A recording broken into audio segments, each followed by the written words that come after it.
qarşılıqlı yaşamayaq.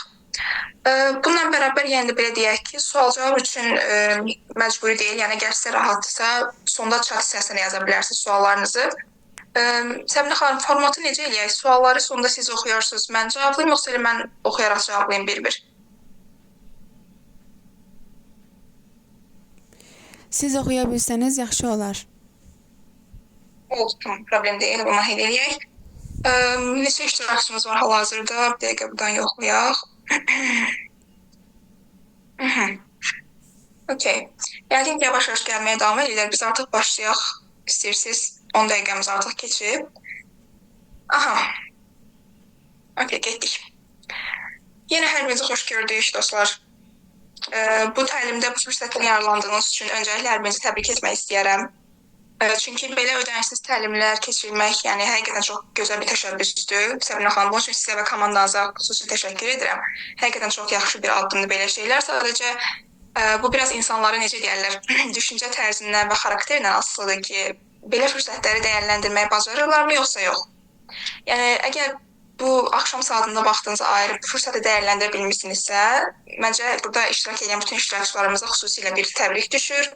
Həqiqətən öz inkişafına bir növ yatırım etməyə çalışan, yatırım deyəndə yəni bu tək maddi olaraq olmalı deyil. Məsələn, siz vaxtınızdan sərf edib bugün bu təlimə qoşulursunuz ki, bəlkə həqiqətən bu yaranan fürsətdən daha böyük bir fayda götürə biləcəksiniz deyə. Və bu həqiqətən özünüzə burada bir təşəkkür etməli olduğunuz bir məqamdır. Bura qoşulanların düşünürəm ki, 80%, hətta elə demək olar ki, 100%-i də, yəni mövzunun adından bəlli olaraq indiki dövrün ən qlobal problemlərindən biri kimi ingilis dili probleminə görə qoşulub, düzdürmü? Və belə deyək ki, əgər siz bu ingilis dili bariyerini belə deyək, aşa bilmədiyiniz üçün müəyyən qədər çətinlik yaşayıb belə mövzularda təlimlərə qoşulursunuzsa və yaxud da hər hansı bir mənbə tapanda oradan mütləq faydalanmağa çalışırsınızsa, demək ki, bu probleminizi həll etmək istəyirsiniz. Və mən sizi burada ilk öncəliklə burada yenə təbrik etmək istəyirəm ki, artıq demək olar ki, siz yolun yarısına gəlirsiniz. Çünki bu təlimdən sonra həqiqətən bir xarici dili öyrənməyin hansı çətinlikləri və yaxud da hansı yanlışları, doğruları var, onlardan danışacağıq və siz bu qədər yəni incə detalları bilməyən böyük bir kütlədən ayrılırsınız. Artıq müəyyən qədər addım atmış, müəyyən qədər ilərləmiş bir kütləyə çevrilərsiniz. Yəni bu artıq yolun yarısına çatmışıq deməkdir sizinlə bərabər. Mən burada sizinlə əvvəla prezentasiyamızı bölüşmək istəyərdim. Düzdür, klassik təlimlərdən mən əzbərlədiyim 3 günə unuduram. Çox klassik bir problem. Zaten başlayanda mən sizdən ümumi problemlərinizi soruşacağım. O barədə narahatsızlıq yoxdur. Və inanıram ki, yazdığınız heç bir mesaja, heç bir səbəb, problemlərin heç birinə təəccüblənməyəcəyik. Çünki artıq yəni uzun zamandır ki, həm özümüzün üzərində, həm ətrafımızda çox görmüşük ki, yəni bu dil problemi nədir ki, bizim ölkədə hələ də bu aşıla bilmir. Və aşılanda həqiqətən bizim üçün nə qədər böyük qapılar açır, bu da hər kəsə məlumdur. Yəni asan bir yolu olsa da hər kəs bunu istəyər, düzdürmü? İndi bu mövzu niyə asandır, çətindir? Ümumiyyətlə dil öyrənməkdə asan, çətin deyə bir yol anlayışı varmı? Onlara baxacaq sizlə bərabər. Öncəliklə mən bir auditor, ingilis dili mənim sevdiyim bir fəndir. Nə gözəl, əla.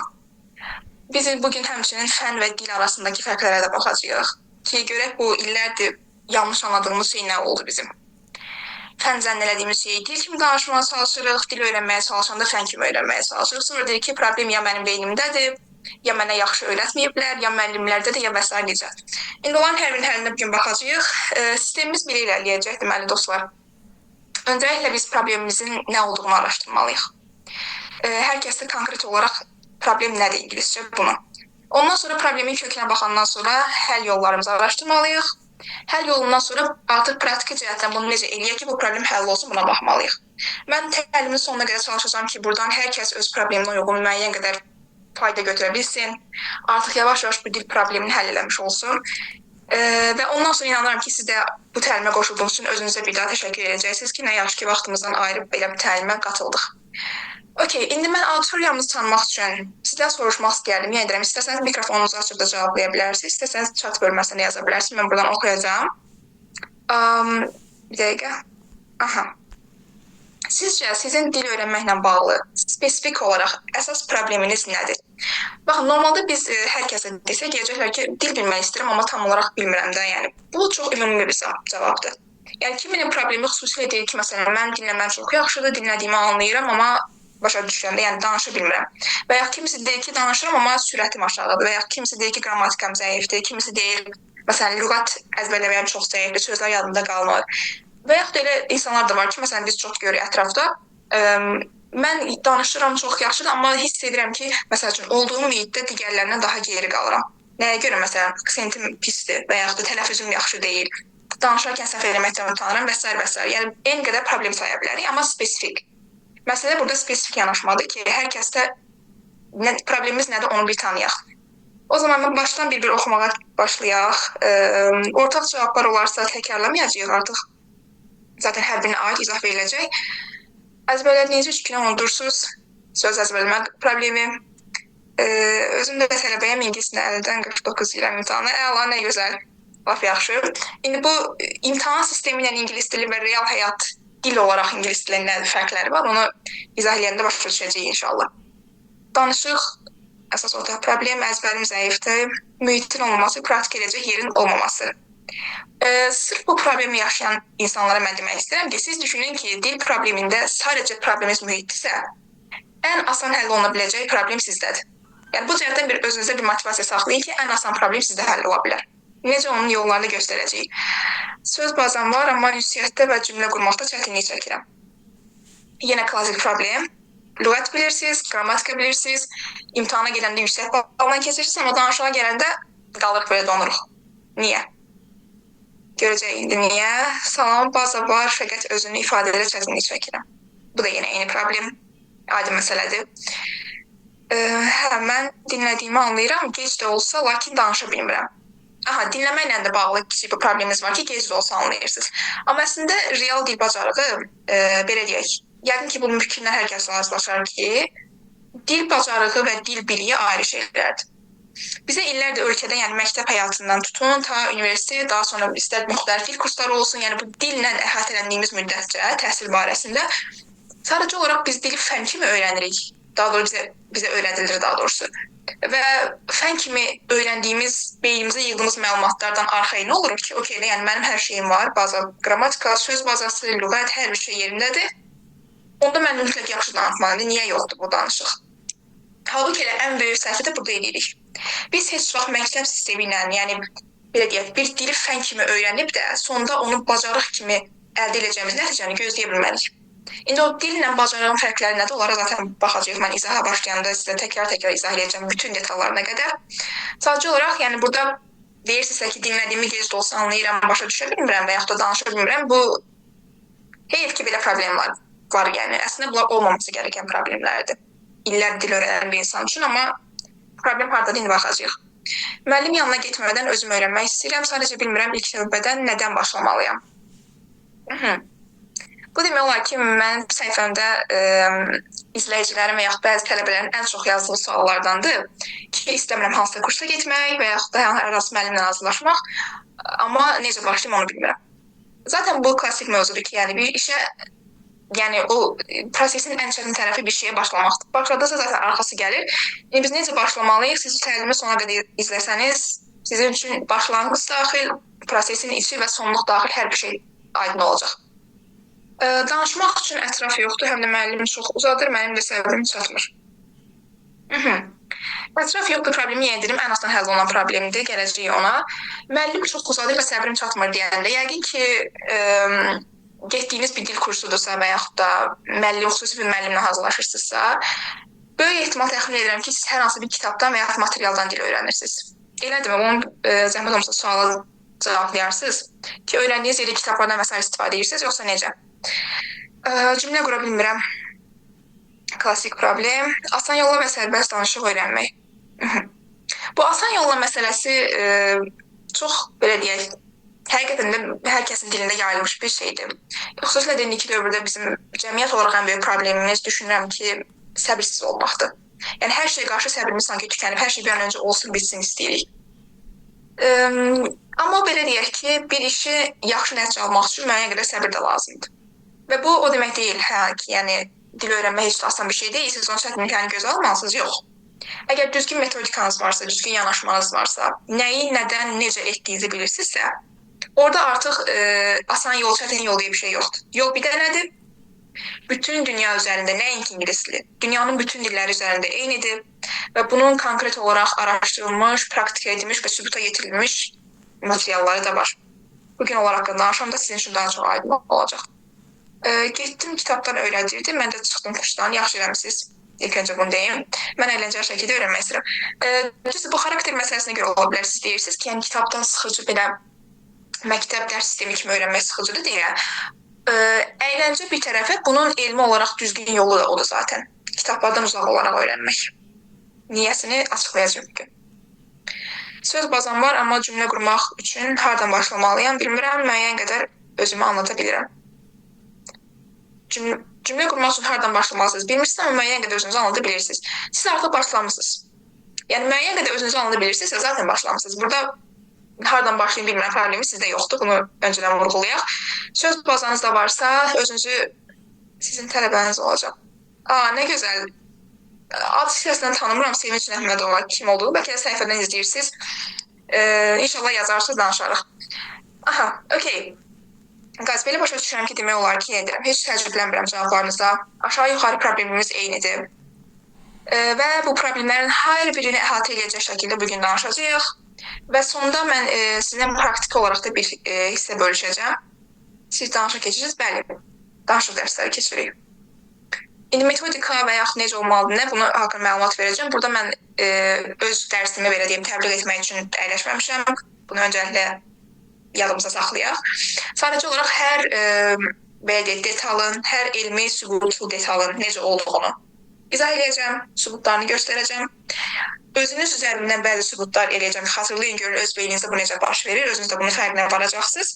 Və təbii ki, ondan sonra mən sizə o detalların özünü hər birlikdə verəcəm ki, məsəl üçün, özünüz öyrənmək istəyirsinizsə, doğru yol nədir?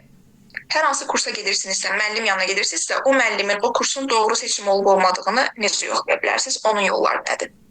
Bunların hamısını sizə izah edəcəm, çünki ola bilər ki, məsəl üçün, siz müəyyən bir kursuna gedərək öyrənmək istəyirsiniz. Məsəl üçün, elə tələbələr var ki, müəllim, məndə məsuliyyət yoxdur, mən bilirəm ki, tək heç nə eləyə bilməyəcəm, disiplinim yoxdur, gərək bizdə şey var, deyirlər, başımın üstündə kimsə dursun.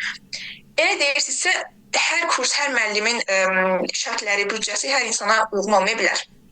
Ona görə mən ümumi tiplər verəcəm sizə ki, bir kurs seçirsinizsə sizə uyğun maddi cəhətdən. İkinci tərəfdə metodika barədə, keyfiyyət barədə oranı yoxlamaq istəyirsinizsə, hansı detallara fikir verməlisiniz? Məsələn, bu detallar o kursda, o müəllimdə varsa, siz doğru yoldasınız, o müəllimlə işləyə bilərsiniz. Onları izah edəndən sonra yenə öz qərarınızı rahatlıqla verə biləcəksiniz. Hər level neçə aydır? Bu çox kritik sual və mənim heç sevmədiyim bir sualdır. Bir leveli neçə aya bitirmək olar. Onlardan da danışacağıq bugün. Sadəcə olaraq qısa xülasə şəklində deyim ki, birisi sizə gəlib deyəndə ki, misal üçün, mənim C1 sertifikatım var, işte nə bilim, hansı kursda bitirmişəm, B1 sertifikatım var və s. Dildə səviyyə məsələlərinə, əgər bacarıqdan söhbət gedirsə, dil bacarığından, səviyyə məsələlərinə inanmayın. Qətiyyən. Yox, əgər bilikdən söhbət gedirsə, mən filan imtahandan B1 sertifikat alaraq keçmişəm, okey, buna inana bilərik. Çünki o B1-də, C1-də, C2-də və s. göstəriciləri müəyyən bir strukturun göstəricisidir ki, məsəl üçün, bu strukturda, bu fənlər, bu daha doğrusu suallarda imtahanı keçirsinizsə, topladığınız nəticəyə əsasən sizin səviyyəniz budur, deyə müəyyən olunur, düzdür? Amma məsəl üçün, məncə o qədər elə tələbələr görmüşəm ki, məsələn, tələbə deyir ki, mən B2 sertifikat almışam, məsəl üçün 5-6 ay öncə, amma indi hiss edirəm ki, biraz zəifləmişəm, yenidən başlamaq istəyirəm də, bir C1-ə nə vaxt gəlib çataram. Mən deyirəm ki, sizin bir sınaq dərsi eləyib yoxlamaq lazım. Və sınaq dərsi eləyib o tələbə ilə danışığa başlayanda ortaya çıxır ki, nəinki B2, heç B1-i bir tərif bitirmiş səviyyədədir, bacarığı. Bilik olaraq söz əzbərləyib tonlarla, deyək ki, qrammatikanı mükəmməl bilir, testi yaxşı yazıb, boşluqları doldurub keçib, alıb əlinə B2 sertifikat. Amma danışığa gələndə dinləməsi və danışma, məsələn, mən ingiliscə danışıram, deyir ki, mənim tam olaraq anlamadım nə dediniz. Və yaxud da o danışır, mən başa düşürəm ki, səhvləri həddindən artıq çoxdur, özünü ifadə edəndə çox ciddi düşünərək fasilə vermə məqamları var. Və bu o deməkdir ki, bu insanın bacarığı qətiyyən B2 səviyyə deyil. Və sonra getdi onun aldığı o sertifikat. Yəni, bu səviyyə məsələləri yendirəm. Bizdə çox yanlış anlaşılan bir şeydir. Bunu izah edəcəm, səbəbini daha yaxşı başa düşəcəksiniz. Belə nəzərdə tutun sualınızı, tutaq ki, deyirsiniz ki, sıfırdan başlasaq, məsəl üçün, ən azı özümüzü rahat ifadə eləmək, dinlədiyimizi rahatlıqla başa düşmək səviyyəsinə. Yəni, mən bu dili rahat bilirəm səviyyəsinə nə qədər aya gəlmək olar. Bu da yenilən metodikanızdan, disiplininizdən və bəzi kriteriyalar var ki, onlardan asılı olaraq dəyişir. Onları indi izah edəcəyik. Sadəcə zaman olaraq desək, təxminən elmi sübutlu cəhətdən, yəni o nöqteyi nəzərdən deyirəm, bir dili tamamilə mükəmməl, yəni akademik səviyyəyə qədər bilməyin təxmini zamanı düzgün metodika şərti ilə 1-2 il arasıdır. 1-2 il. Amma məsəl üçün, mənə akademik səviyyə lazım deyil, mənim ixtisas fənnim deyil, bir şey deyil, yəni ehtiyacım yoxdur. Gündəlik danışıq kimi bilim deyirsinizsə, o da yəni düzgün metodika olmaq şərti ilə təxminən 7-8 ay civarı çəkir. Amma yenə deyirəm, başqa kriteriyalarda düzgün gəlirsə. Bir də ingiliscə danışıq üçün hansı kitabdan başlamaq məsləhət görərsiniz? Dediyim kimi, heç bir kitabdan. Heç bir kitabdan. Dostlar, burada səbəbini izah edəcəyim, amma bir dənə bunu yadda saxlayaq ki, kitabdan dil öyrənilməz. Bunu hər zaman deyirəm və nöqtəsini də qoyuram. Kim bu barədə gəlib mənlə məsəl üçün müzakirə etmək istəsə ki, yəni iddia ki, xeyr, qayət mümkündür. Məntiqi əsaslanan, həm də elmi sübut əsaslanan mən fikrimi çatdırıram və yekuna çatdırıram ki, olmur. Siz kitabdan dil öyrənmək olur deyirsinizsə, sizin nəzərdə tutduğunuz kitabdan bilik almaq olar deyə bilərsiniz. Kitabdan öyrənib gelib imtahandan keçmək ola bilər deyərsiniz. Amma heç mən kitabdan, ümumiyyətlə məsəl üçün, spoiler verməyim ya da. Bu mövzu həqiqətən mənim çox yaralı yerimdir. Belə suallar gəlir, mən danışdıqca danışıb izah eləmək istəyirəm insanlara ki, bu şeydən, səviyyədən çıxaq, bu düşüncə yanlış miflərdən də belə deyək. Amma biraz səbirli olaq, prezentasiyamız başlayanda izah edəcəm. Dil əsasən filmlər, ingilis podkastlarından öyrənmək olar, nəinki kitab, bəli. 100%. Düzdür, podkastlardan, filmlərdən öyrənmək olar, nəinki, yəni kitaba nəzərən, bəli. Podkast, film, audio materiallar. Amma onların da baxır necəsi. Yəni biz deyəndə ki, dil öyrənmək üçün ancaq podkastlardan istifadə etmək lazımdır. Deyilmi ki, nə gəldi, gəlin qulaq asın? Bu yox, bunun da müəyyən detalları var. İndi o haqqında danışacağıq. Amma bəli, bu fikrinə razıyam. Kitabdan dil öyrən. Baxın, bayaq dediyim kimi. Sizə zaten deyəcəm, hansı müəllim, hansı kurs sistemində bu kriteriyalar varsa, siz doğru yerdəsiniz. Ona arxayın olun. Amma öncədən belə bir şey deyim ki, hansı kursda ki, sizə kitabdan dil öyrədirlər, oradan qaçın.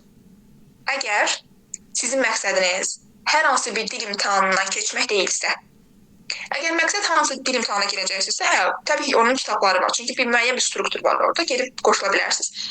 Amma sırf danışıq öyrənmək istəyirəm, dili sərbəst bilim istəyirəm.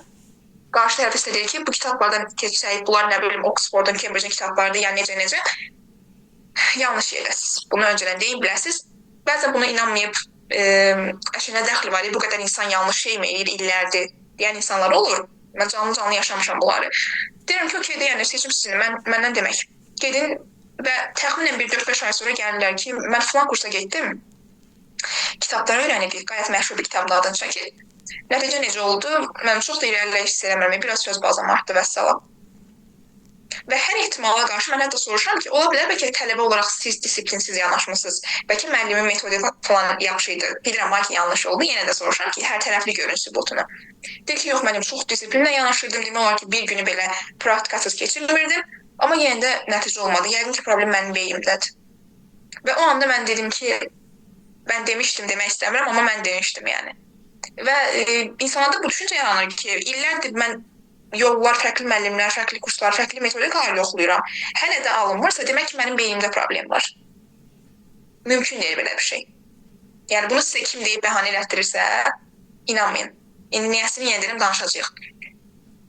Müəllimə sizə necə qoşulaq? Instagram səhifəmizə yaza bilərsiniz. Mən sonunda qeyd edəcəm əlaqə vasitələrini, narahat olmayın, oradan danışa bilərik. Sizlər keçirsiniz, bəli. Mən özüm onlayn ingilis dil dərsləri, danışıq dərsləri keçirəm və yalançı vədlərdən uzaq olaraq keçirəm. Öncədən bütün tələbə namizədlərə deyirəm ki, əgər mənim dərsimə qoşulub da müəllim məni 3 ayda filan səviyyəyə çatdıracaqda söz verirsinizmi, şeyinə gələcəksinizsə, mənə belə şeylərlə gəlməyin. Çünki mən insanları 4-5 ayda gəlin yaxşı olacaq deyib aldadım. Yəni aldadan müəllimlərdən deyiləm, heç vaxt ola bilmərəm. Çünki bu işin sübutlu olaraq, elmi olaraq necə işlədiyini bilirəm. Ki, yəni hər insanın beyni necə işləyir. Yəni mən insan beyninin, yəni gücündən üstün olan bir şeyi yalandan sizə vəd verə bilmərəm ki, gəl mənim hazırlığımda bu möhtəşəm olacaq, belə bir şey yoxdur. Amma mən sizə konkret elmi sübutlarla danışıram. Eyni sübutu sizin öz beyninizdə sübut elətdirirəm. Ondan sonra siz zaten özünüz görürsünüz ki, yəni necə başlamaq lazımdır. Mən IELTS-ə hazırlaşmaq istəyirəm, qoşula bilərəm sizə. Dediyim kimi, hər hansı bir imtahan hazırlığıdırsa, bunun üçün siz istədiyiniz kursu seçə bilərsiniz. Təbii ki, nəticələrə baxdıqdan sonra. Amma məndə sırf danışıq, belə deyək, proqramıdır. Yəni mən xüsusi imtahan hazırlığı keçmirəm, təəssüf ki, IELTS hazırlığı yoxdur. Amma IELTS üçün yəni yetəri qədər kurslar və ya müəllimlər var. Çünki yenə deyirəm, kitabdan öyrənmədir, çox bəsit. Yəni bunun hər yerdə həllini tapa bilərsiniz. Okay guys, onda başqa sualımız hələ ki yoxdursa, biz yavaş-yavaş keçək əsas məğzimizə. Sonda yenə suallarınızı alacağam. İstəyirəm ki, ümumiyyətlə, hərdən təlimlərdə belə problemlər yaşanır ki, vaxt azlığından və s. bəzi insanların sualları cavabsız qalır. Mən belə şeylər sevmirəm. Yəni çalışacağam ki, mümkün qədər heç kimin sualı cavabsız qalmasın. Siz təlim boyu çalışın, bir not dəftəriniz olsa, bir qələminiz olsa ki, yanınızda qeyd götürəsiniz və yaxud da bir sual yaranarsa o anda qeyd eləyəsiniz ki, təlimin sonuna qədər unutmayasınız. Okay, başqa əlavəmiz yoxdursa biz ekranı paylaşım mən sizinlə və keçək prezentasiyamıza.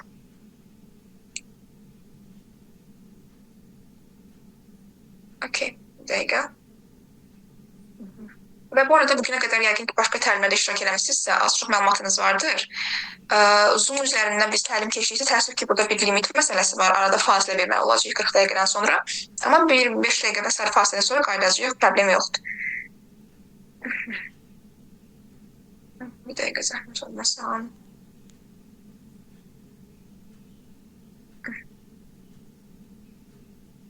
Aha, məsələn.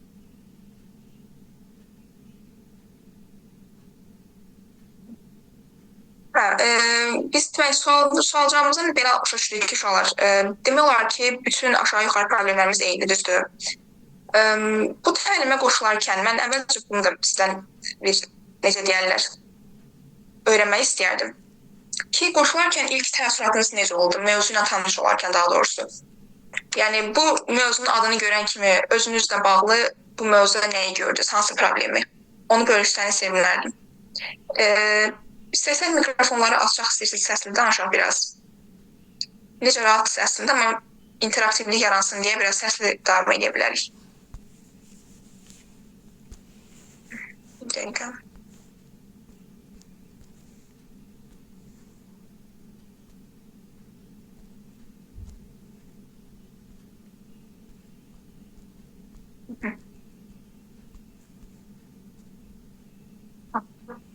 Yaxşı.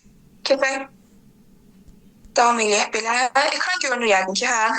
Zəhmət olmasa orada emojilərlə bildirə bilərik, ya əl qaldıra bilərsiniz, ya necəsə ki, ekran görünürsə mən bilim hər kəsdə problem varmı, yoxsa yox.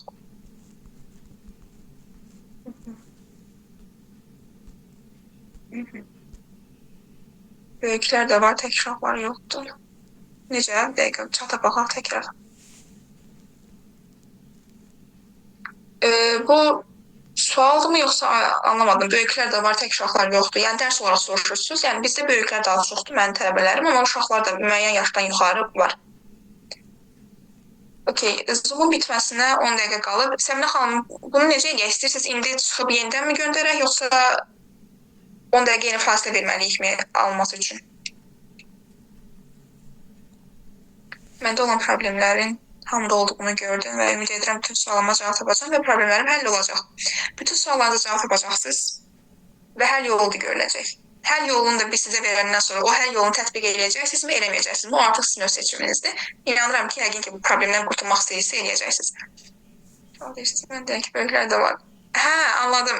Yox, biz necə dostlar, mənim yəni işlə bağlı elə bir şeydir ki, nə olur günün bütün saatı mən yəni özümdən gənc, özümdən yaşlı böyük, o qədər tələbəni eşidirəm ki, yəni uşaqlar deyib keçirəm və bəzən şuuraltı şəkildə o çıxa bilər. Yəni yanlış anlaşılmasın, çalışacağım ki, ona diqqət edeyim. Bildiğiniz üçün təşəkkür edirəm, amma çox sağ olun. Hansı dilləri bilirsiniz? Ona gələcəm, öz haqqında məlumat verəndə gələcəm. Okay, Səbinə xanım, necə eləyək istəyirsiniz? 10 dəqiqəmiz qalıbsa biz linki yeni link göndəririk, yoxsa? Hələ ki 8 dəqiqə qalıb, siz başlayın. Bunu bitirdikdən sonra yenidən link açıb göndərəcəm. Fasiləyə ehtiyac yoxdur. Oldu, tamam, aydındır. Okay, guys, davam edək. Aha, deməli, ilk slayddan gördüyünüz kimi mən hər zaman təlimlərdə belə şeyə çox diqqət edirəm ki, təlimçi ilə birbaşa yəni daha yaxşı o əlaqənin qurulması üçün bir tanışlıq mərhələsi olmalıdır.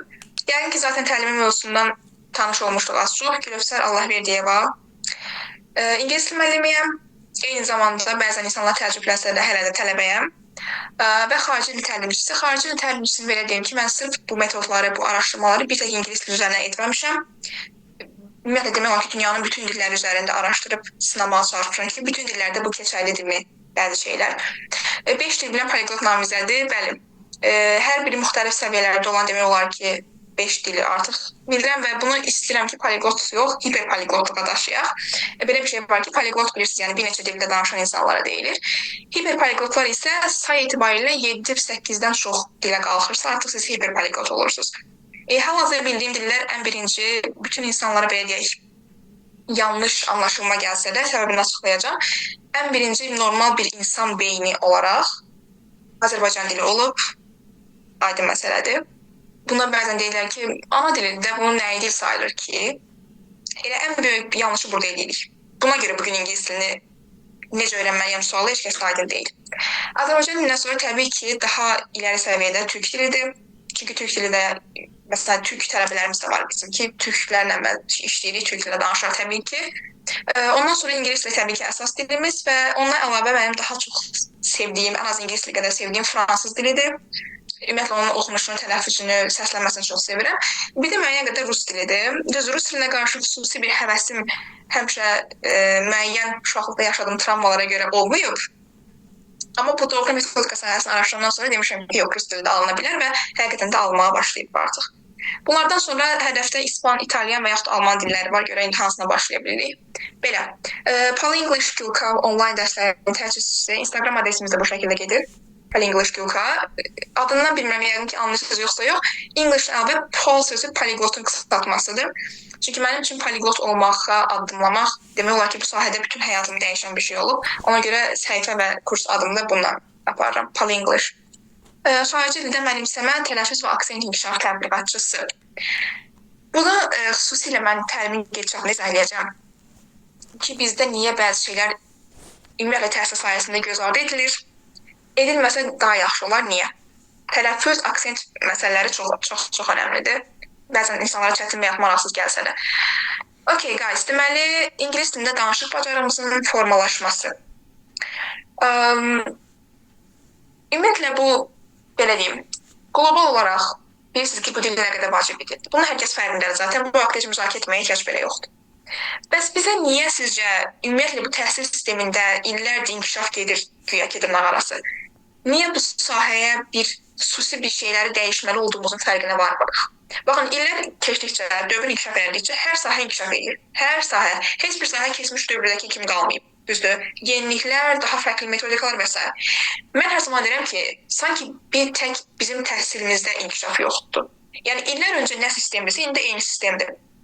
Yəni, dildə deyirlər ki, nə bilim, kurikulum sistemi dəyişib, daha çox yəni, metodikalarımızı yeniləməyə çalışır və s. Amma bu dil sahəsində keçərli deyil sanki. Çünki illər öncə də, yəni Sovet dövründə, 90-cı illərdən də biz kitabla dil öyrənirdik. Gəlmişik artıq 2026-dır, yəni yavaş-yavaş 2030-a gedirik, daha da ilərləyirik, amma hələ də kitablardan biz dərs keçirik, dil sahəsində xüsusilə. Yəni, bu biraz bizi əsas şərtinə salan problemdir, demək olar ki. Çox təəssüf. Why do we understand English but can't speak? Bu cümlənin ümumiyyətlə mənasını başa düşə bilirik auditoriya olaraq. Əvvəlcə bu sual vermək istəyərdim sizə. Why do we understand English but can't speak? Yəqin ki, başa düşürük deyə düşünürəm. Çünki burada Okay, ekran aydın görünür dostlar. Burada problem yaranarsa deyin. Slash şəklində açılmadı, niyə belə oldu bilmirəm. Da vaxt itirməmək üçün artıq bu şəkildə başladıq. Əsas problemimiz, bəli. Okay. Why do we understand English but can't speak? Niyə ingilisini başa düşürük, amma danışa bilmirik? Çünki bizim başa düşməkdən qəsdimiz türklər demiş. Odur ki, biz hər hansı bir cümlə görəndə hardasa, bunu beynimizə tərcümə edə bilək. Necə ki, məsələn, test işləmə yöntəmindən öyrəşmişik məktəbdə, nələrsə oxuyub tərcümə eləməyə, boşluqlar doldurmağa. Yəni, biz həmişə dili gözlərimizlə öyrənməyə çalışmışıq. Görərək, yazaraq bu. Halbuki tamamən əksini deyil. Biz həqiqətən, mən bunu bu şəkildə adlandırıram ki, təbiətin qanununa əks gedirik. Yəni bu elə bir şeydir ki, insan beyni heç vaxt heç bir dili dünya üzərində ingilis dilində olmasın, başqa bir dil olsun fərq etməz. Heç vaxt gözü ilə görərək və yazaraq öyrənməyə başlamır. Görmək və yazmaq bir dili öyrənib bitirəndən sonra ondan istifadə edəcəyiniz vasitədir. Məsələn, mən falan dili bilirəm, bu dili bildiyimə görə belə bir məqalə yazıram. Məsəl üçün, görürsüz və yazırsınız. Bu nəticədir. Amma biz o bacarıqları eləyərək dili öyrənməyi heç vaxt gözləyə bilmərik. Amma biz bunu gözləyirik. Yəni, belə bir şey rastlaşmışsınız yəqin ki, illərdir, məsəl üçün, 1-ci sinifdən 11-ci sinifə qədər məktəb həyatı oxuyuruq, 11 il. Təsəvvür nə demək? İnsan həyatının bir 10-11 ili. 10-11 ildə mən hər zaman deyirəm ki, nəinki bir dənə ingilis dili, insan 4-5 dənə dil öyrənə bilər. Və biz hələ də 11-ci sinifdə məzun olanda tələbələrə baxsaq, məzunlara son zəngdə, ola bilər ki, məsələn, dövlət imtahanından yüksək balına keçən tələbələr var, ingilis dil fənnini 30-30 yazan tələbələr var. Amma danışığa gələndə belə qalırlar. Müəllim, ağlıma heç nə gəlmir, nə danışım, sözlər ağlıma gəlmir, danışanda danışa bilmirəm, utanıram ki, səhv eləyərəm və s. necə. Niyə də, yəni bu qədər dil öyrənirsinizsə, niyə sonunda gəlib bu nəticəyə çatmalıyıq? Yəni bu nəticənin olduğunu görürüksə, niyə həll eləməyə çalışmırıq təhsil sistemi olaraq? Çünki, baxın, yenə deyirəm, kitabdan dil öyrənirsinizsə, aydın məsələ ki, siz nəyisə görürsünüz, oxuyursunuz və yazırsınız. Amma bunun dinləmə hissəsidir, təbii eləməli olan hissələr və yaxud da danışıq hissəsidir, çox az bir faiz yer tutur. Bu da imtahan hazırlığında 10-11 sinifə yaxın o dinləyib nəyisə boşluqların yerini doldurma məsələsi. Bu ən böyük problemdir. Buna görə biz də edə bilmirik. Niyə? Orasına söz eləyildi. Amma burada düşünürsünüzsə ki, əgər problem yəqin ki, mənim beynimdədir, yəni necə ola bilər, başa düşürəm, amma o dildə danışa bilmirəm. O deməkdir ki, siz problemi səhv yerdə axtarırsınız. Problem sizin beyninizdə deyil. Çünki sizin beyninizdə olsaydı, siz heç Azərbaycan dilində belə danışa bilməzdiniz. Aydındır? İndi bunun necə olduğunu sübutla danışacağıq. İndi Səmrə xanım, demək olar ki, artıq bir dəqiqədən az vaxtımız qalıb. Yəqin ki, biz çıxacağıq. Amma dostlar, siz qrupdan ayrılmayın. Çünki Səmrə xanım yeni link göndərəcək. Oradan təkrar daxil olaq və davam edək olduğu kimi. Okay, bir dəqiqə. Aha, chatda gör, nəsə yazmışsınız mənə. Çünki məktəbə dil olaraq yox, fənn olaraq keçirir, bəli. Hətta mənim səhifəmdə bundan bağlı bir post var. Çox-çox önəmlidir bu mövzu, çox. Sənin üçün yenə qoşulur. Okay, guys, davam edək biz. Məncə artıq bir problem yoxdur. Dəqiqə son iştirakçımızı da qəbul edək. Kimsə qalıb burada.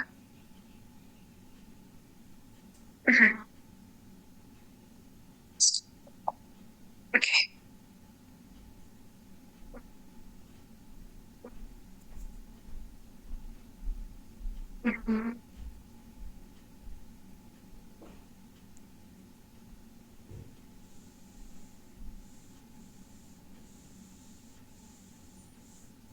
Hafta sonra harada qalmışdıq deməli? Aha. Demək olar ki, ölkə üzrə hər birimizin ortaq problemi və əsas məsələ mən həmişə incidən olub ki, bu problemə niyə heç kəs həll tapmağa çalışmır? Ki, bizim təhsil sistemimizdə bu bəzi şeyləri biz kökündən dəyişək. Yəni, həqiqətən bu məsələləri kökündən dəyişsək və bu doğru yollara gəlib çıxsaq, siz təsəvvür edirsiniz, biz ölkə olaraq ölkədə belə dil öyrənmə problemi yaşayan bir tək insan belə qalmaz. Və bu ölkəni inkişaf cəhətdə nə qədər irəli apara biləcək bir şeydir. Amma biz bunu eləmirik. Hələ də bunu göz ardı edirik. Yəni, çox təəssüf.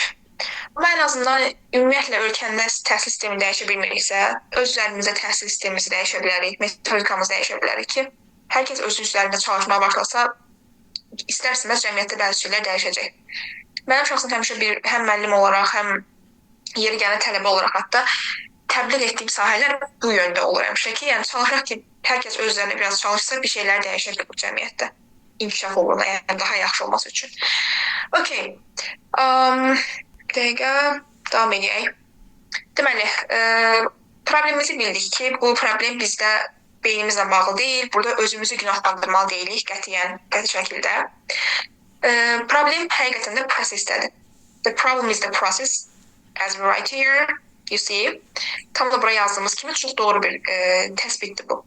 Problem prosesdədir. İstifadə etdiyiniz proses necədir? Niyə illərlə oxuyuruq, amma danışa bilmirik? Belə bir şey eşitmişsiniz, əslində hər bir sualın cavabı həmişə elə o sualın özündə olur. Necə ki, burada da belədir. Niyə illərlə oxuyuruq, amma danışa bilmirik? Çünki illərlə oxuyuruq. Heç vaxt dinləyib danışmırıq ki, biz orada danışaq. Ona görə sualın cavabı yenə bunun özündədir. Həmişə bunu yadınıza saxlayın. Özünüzdə bir problemlə bağlı verdiyiniz sual nədirsə, ki, məndə niyə bu problem var? 90% hallarda zaten o sualınızın cavabı elə həmin sualın öz içindədir. və problemin özündə. Problem istedad çatışmazlığıdırmı? Qətiyyən. Baxın, bunun da ən böyük göstəricisini buradan tutun özünüzdə. Hansı dil öyrənirsinizsə öyrənin, fərqi yoxdur. Siz əgər ən az bir dildə normal insan beyni olaraq sizin beyniniz o dildə danışa bilirsə, bir dili öyrənibsə artıq, deməli sizin dil öyrənməkdə istedadla bağlı heç bir müzakirəniz olmamalıdır qətiyyən. Bu o insanlara aiddir ki, olur bəzən məsəl üçün anadan gəlmə ümumiyyətlə beyində və ya danışma aparatında nəsə bir problemi olan uşaqlar olur ha ki, heç ana dillərində belə danışa bilmirlər. O insanlara hə, çünki bu insan ümumiyyətlə bir dildə danışmağı yeteneği yoxdur da, yəni məsəl üçün müəyyən qədər ya beyinlə bağlı problem var, ya dillə bağlı, qulaqla bağlı problem var. Yəni bu sizdə yoxdursa, artıq bir dildə danışa bilirsinizsə, deməli vəssalam. Sizdə istedad məsələsinin müzakirəsi olmamalıdır qətiyyən. Bunun bir rahatlığını özümüzə alırıq. Günah heç vaxt bizə deyil. Bizə öyrədilən, təbliğ edilən metodlardadır. İnşallah ki, o metodlardan qurtulsaq, hər şey öz yoluna düşəcək. Okay? So the problem is the process again. Okay? Reallığımız nədir? Hər kəs zaten bunu burada açıqladı öncədən. Qrammatikanız var, söz bazanız var, speakinginiz yoxdur. Niyə? Ümumi bir baxış bucağından baxsaq, yenə sual buradadır. Speaking niyə yoxdur? Çünki yoxdur, çünki etmirsiniz speaking. Artıq orada detallar gəlir. Mənim etməyə mühitim yoxdur, necə edim? Bir detaldır. Etmək istəyirəm, amma edərkən çətinliklər yaşayıram. Bu ən böyük detaldır. Hansı çətinliklər? Söz ağlıma gəlmir, qrammatik səhv edirəm, səhv eləməkdən qorxuram, psixoloji baskı var. En qədər səbəb saymaq olar burada. Amma reallıq budur ki, bizim ölkədə ən yaxşı dil sertifikatını alanlar belə əksəriyyətində qrammatikasına və söz bazasına görə hə, okey, o yüksək səviyyəni ala bilirlər. Çünki imtahan sistemini müəyyən qədər vaxt veriblər və siz o boşluqları keçmə sxemləri ilə və yaxud da bir növ yarış kimi bir şeydir də, yəni ona hazırlaşmaqla real bacarığınızın göstəricisi deyil o heç vaxt. Ona görə sizin ətrafınızda kimsə məsəl üçün deyə bilər də ki, mən nə bilim C1 sertifikat almışam falan kursdan, dili yüksək dərəcədə bilirəm. Hələ onun tam C1-də olduğuna əmin olmaq olmaz.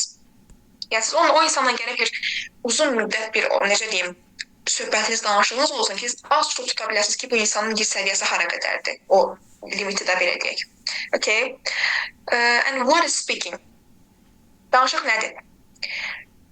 Bir çoxlarına görə danışıq belə deyirlər ki, hətta bəzi kurslarda mən bunu görürəm, çox təəssüf ki, kursların bunu eləməyi bir acı vəziyyətdir. Bəzi insanların da o kurslara inanmağı ikinci bir acı vəziyyətdir. Söhbət nədən gedir?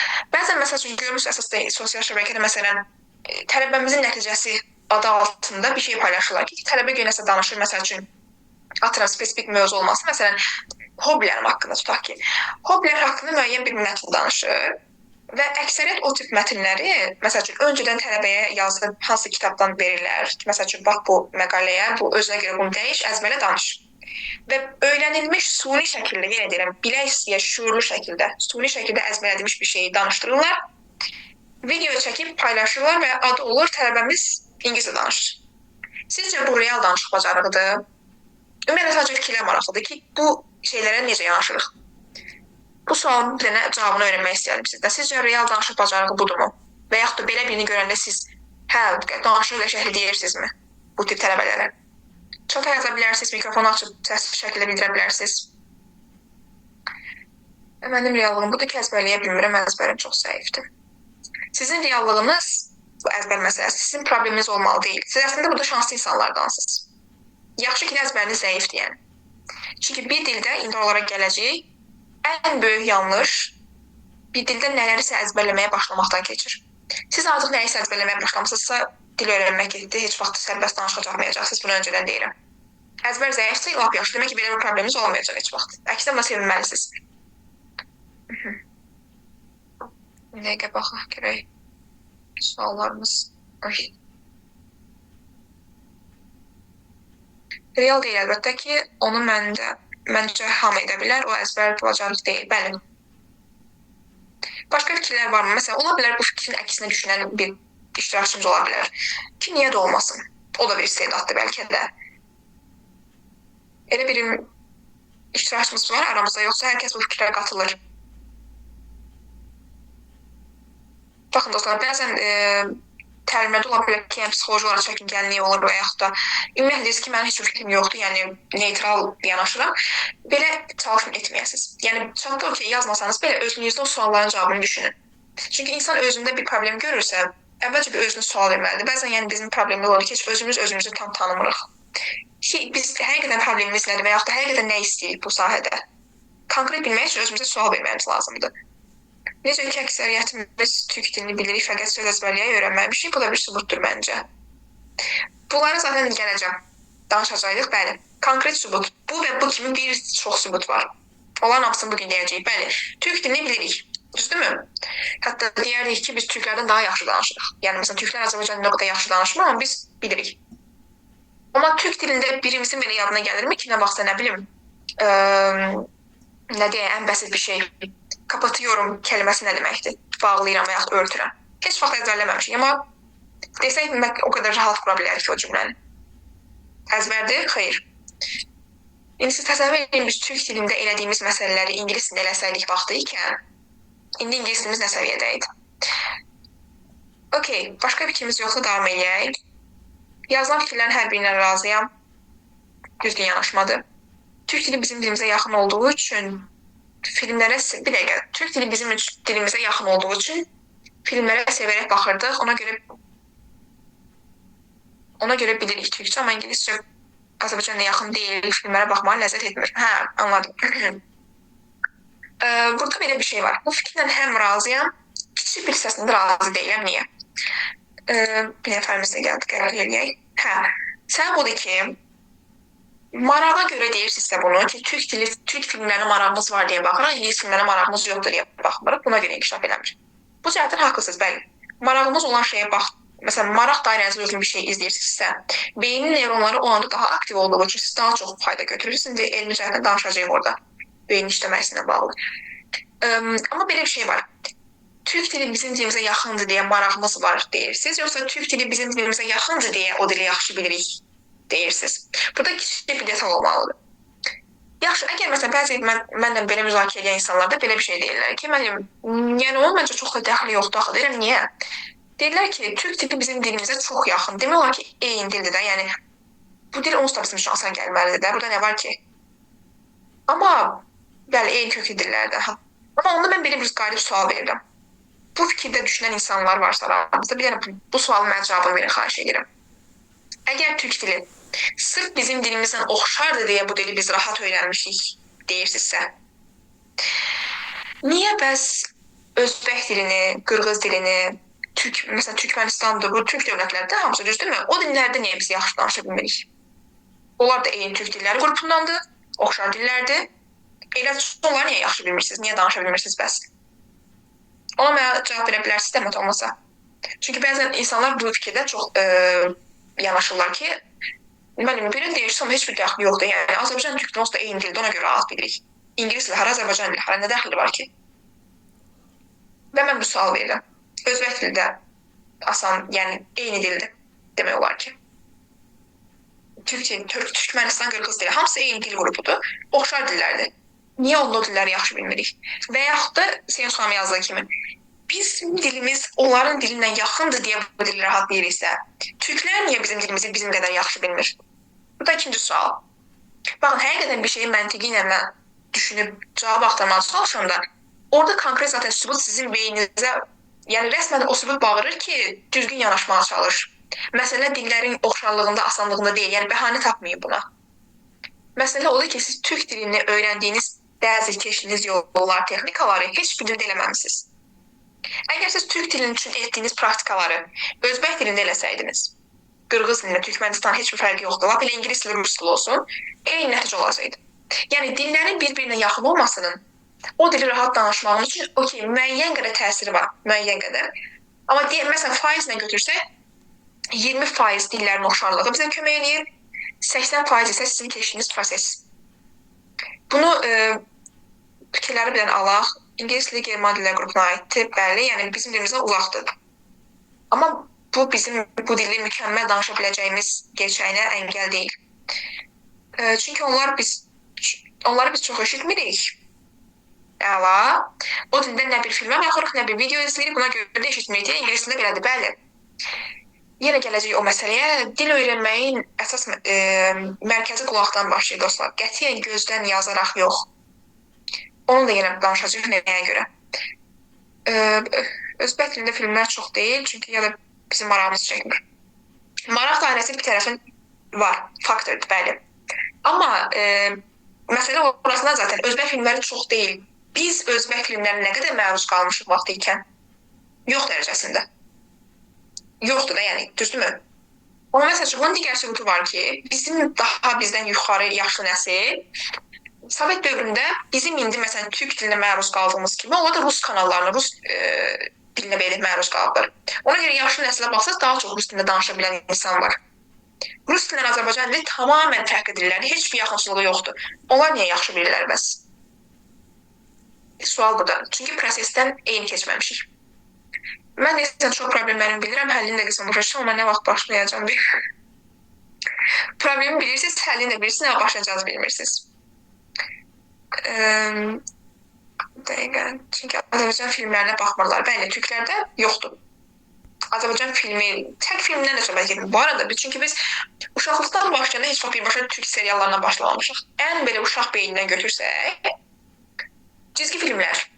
Bu dəqiqə durub ən belə böyük yaşlı olan iştirakçımız kimdirsə də burada, məsəl üçün ən yuxarı yaş. Ona belə sual versəm ki, uşaqlığınızdan izlədiyiniz bir dənə türkçə cizgi filmi adı misal çəkə bilərsiniz, bəlkə də birdən çoxunu çəkəcəksiniz. Amma desəm ki, məsəl üçün rusca çəkin, ingiliscə çəkin, çox az, çox yox dərəcəsində bir şey deyərsiniz, məsəl üçün. Və bizdə bir ingilislə oturub dəftərinə qulaq asıb, sonra isə məsləhət vermək istəyirəm. Niyə də yox? Niyə də yox? Bunu bizdə bacaran insanlar var mənim ətrafımda. Və tamamilə sıfırdan başlayıb edənlər bu arada. Və qətiyyən bir insanlara istedadlıdır, şanslıdır deyə baxmayın, xahiş edirəm. Çünki bayaq dediyim kimi, the problem is the process. And that means problem is not your brain, problem sizin beyniniz deyil. The problem just your process that you use. İstifadə edədiyiniz prosesdə sadəcə olaraq. Və şans, istedad məsələsinin burada dəxili yoxdur qətiyyən. Okay guys, davam edək buradan. Demək olar ki, yəni az çox fərqindəyik bir şeylərin. Amma da acısı da budur. Fərqində ola-ola köhnələrdən yapışmışıq ki, bəlkə nəsə dəyişər. What is speaking? Speaking equals, speaking bərabərdir, listening, so it means dinləmə, brain processing, beyin prosesləşdirilməsi, beyin mənimsəməsi və speaking, nəticə. Burada mövzuza daxilində görürsünüz, input və output deyə iki termin qeyd etmişəm. Input və output, çalışsın ki, maksimum çox elmi dərəcədə terminlərlə danışmayayım, daha aydın olsun deyə. Dil mənimsəmə sahəsində iki belə termin var. Input və output. Input odur ki, sizin bir şey dinlədiyiniz zaman və yaxud da bir şey oxuyub gördüyünüz zaman əldə etdiyiniz müəyyən informasiya, müəyyən məlumat. Input, əldə edilən bir şey. Output odur ki, sizin əldə etdiklərinizin toplamında sizin ötürdüyünüz məlumat. Ya məsəl üçün, mən hal-hazırda danışıram, məndən output gedir, siz isə input qəbul edirsiniz dinlədiyiniz üçün. Və yaxud da mən nəsə yazıramsa, mən output prosesindəyəm, bir şeylər məndən artıq gedir, mən verirəm. Input isə o yazını oxuyan kimsə olacaqsa, oxuduqca input alacaq. Input alınan məlumatdır, output ötürülən. Və dil mənimsəmə prosesi dünyanın bütün dilləri üzərindən də bu istifadedir. Birinci, beyin bir dili danışma bacarığını yiyələnmək üçün input olmalıdır. İkinci aldığı inputu, burada qeyd edilmiş kimi brain processing, yəni beyin emalı, beyin prosesləşdirilməsi gedir. Beyin aldığı o inputları özlüyündə zamanla, səbir lazımdır burada, işləyir və sonunda o işləmə prosesi bitəndən sonra avtomatik olaraq şuuraltı, siz bilərək istəyərək eləmirsiniz, o deyirsə mənim düşünərək tərcümə eləyərək danışıram, belə yox.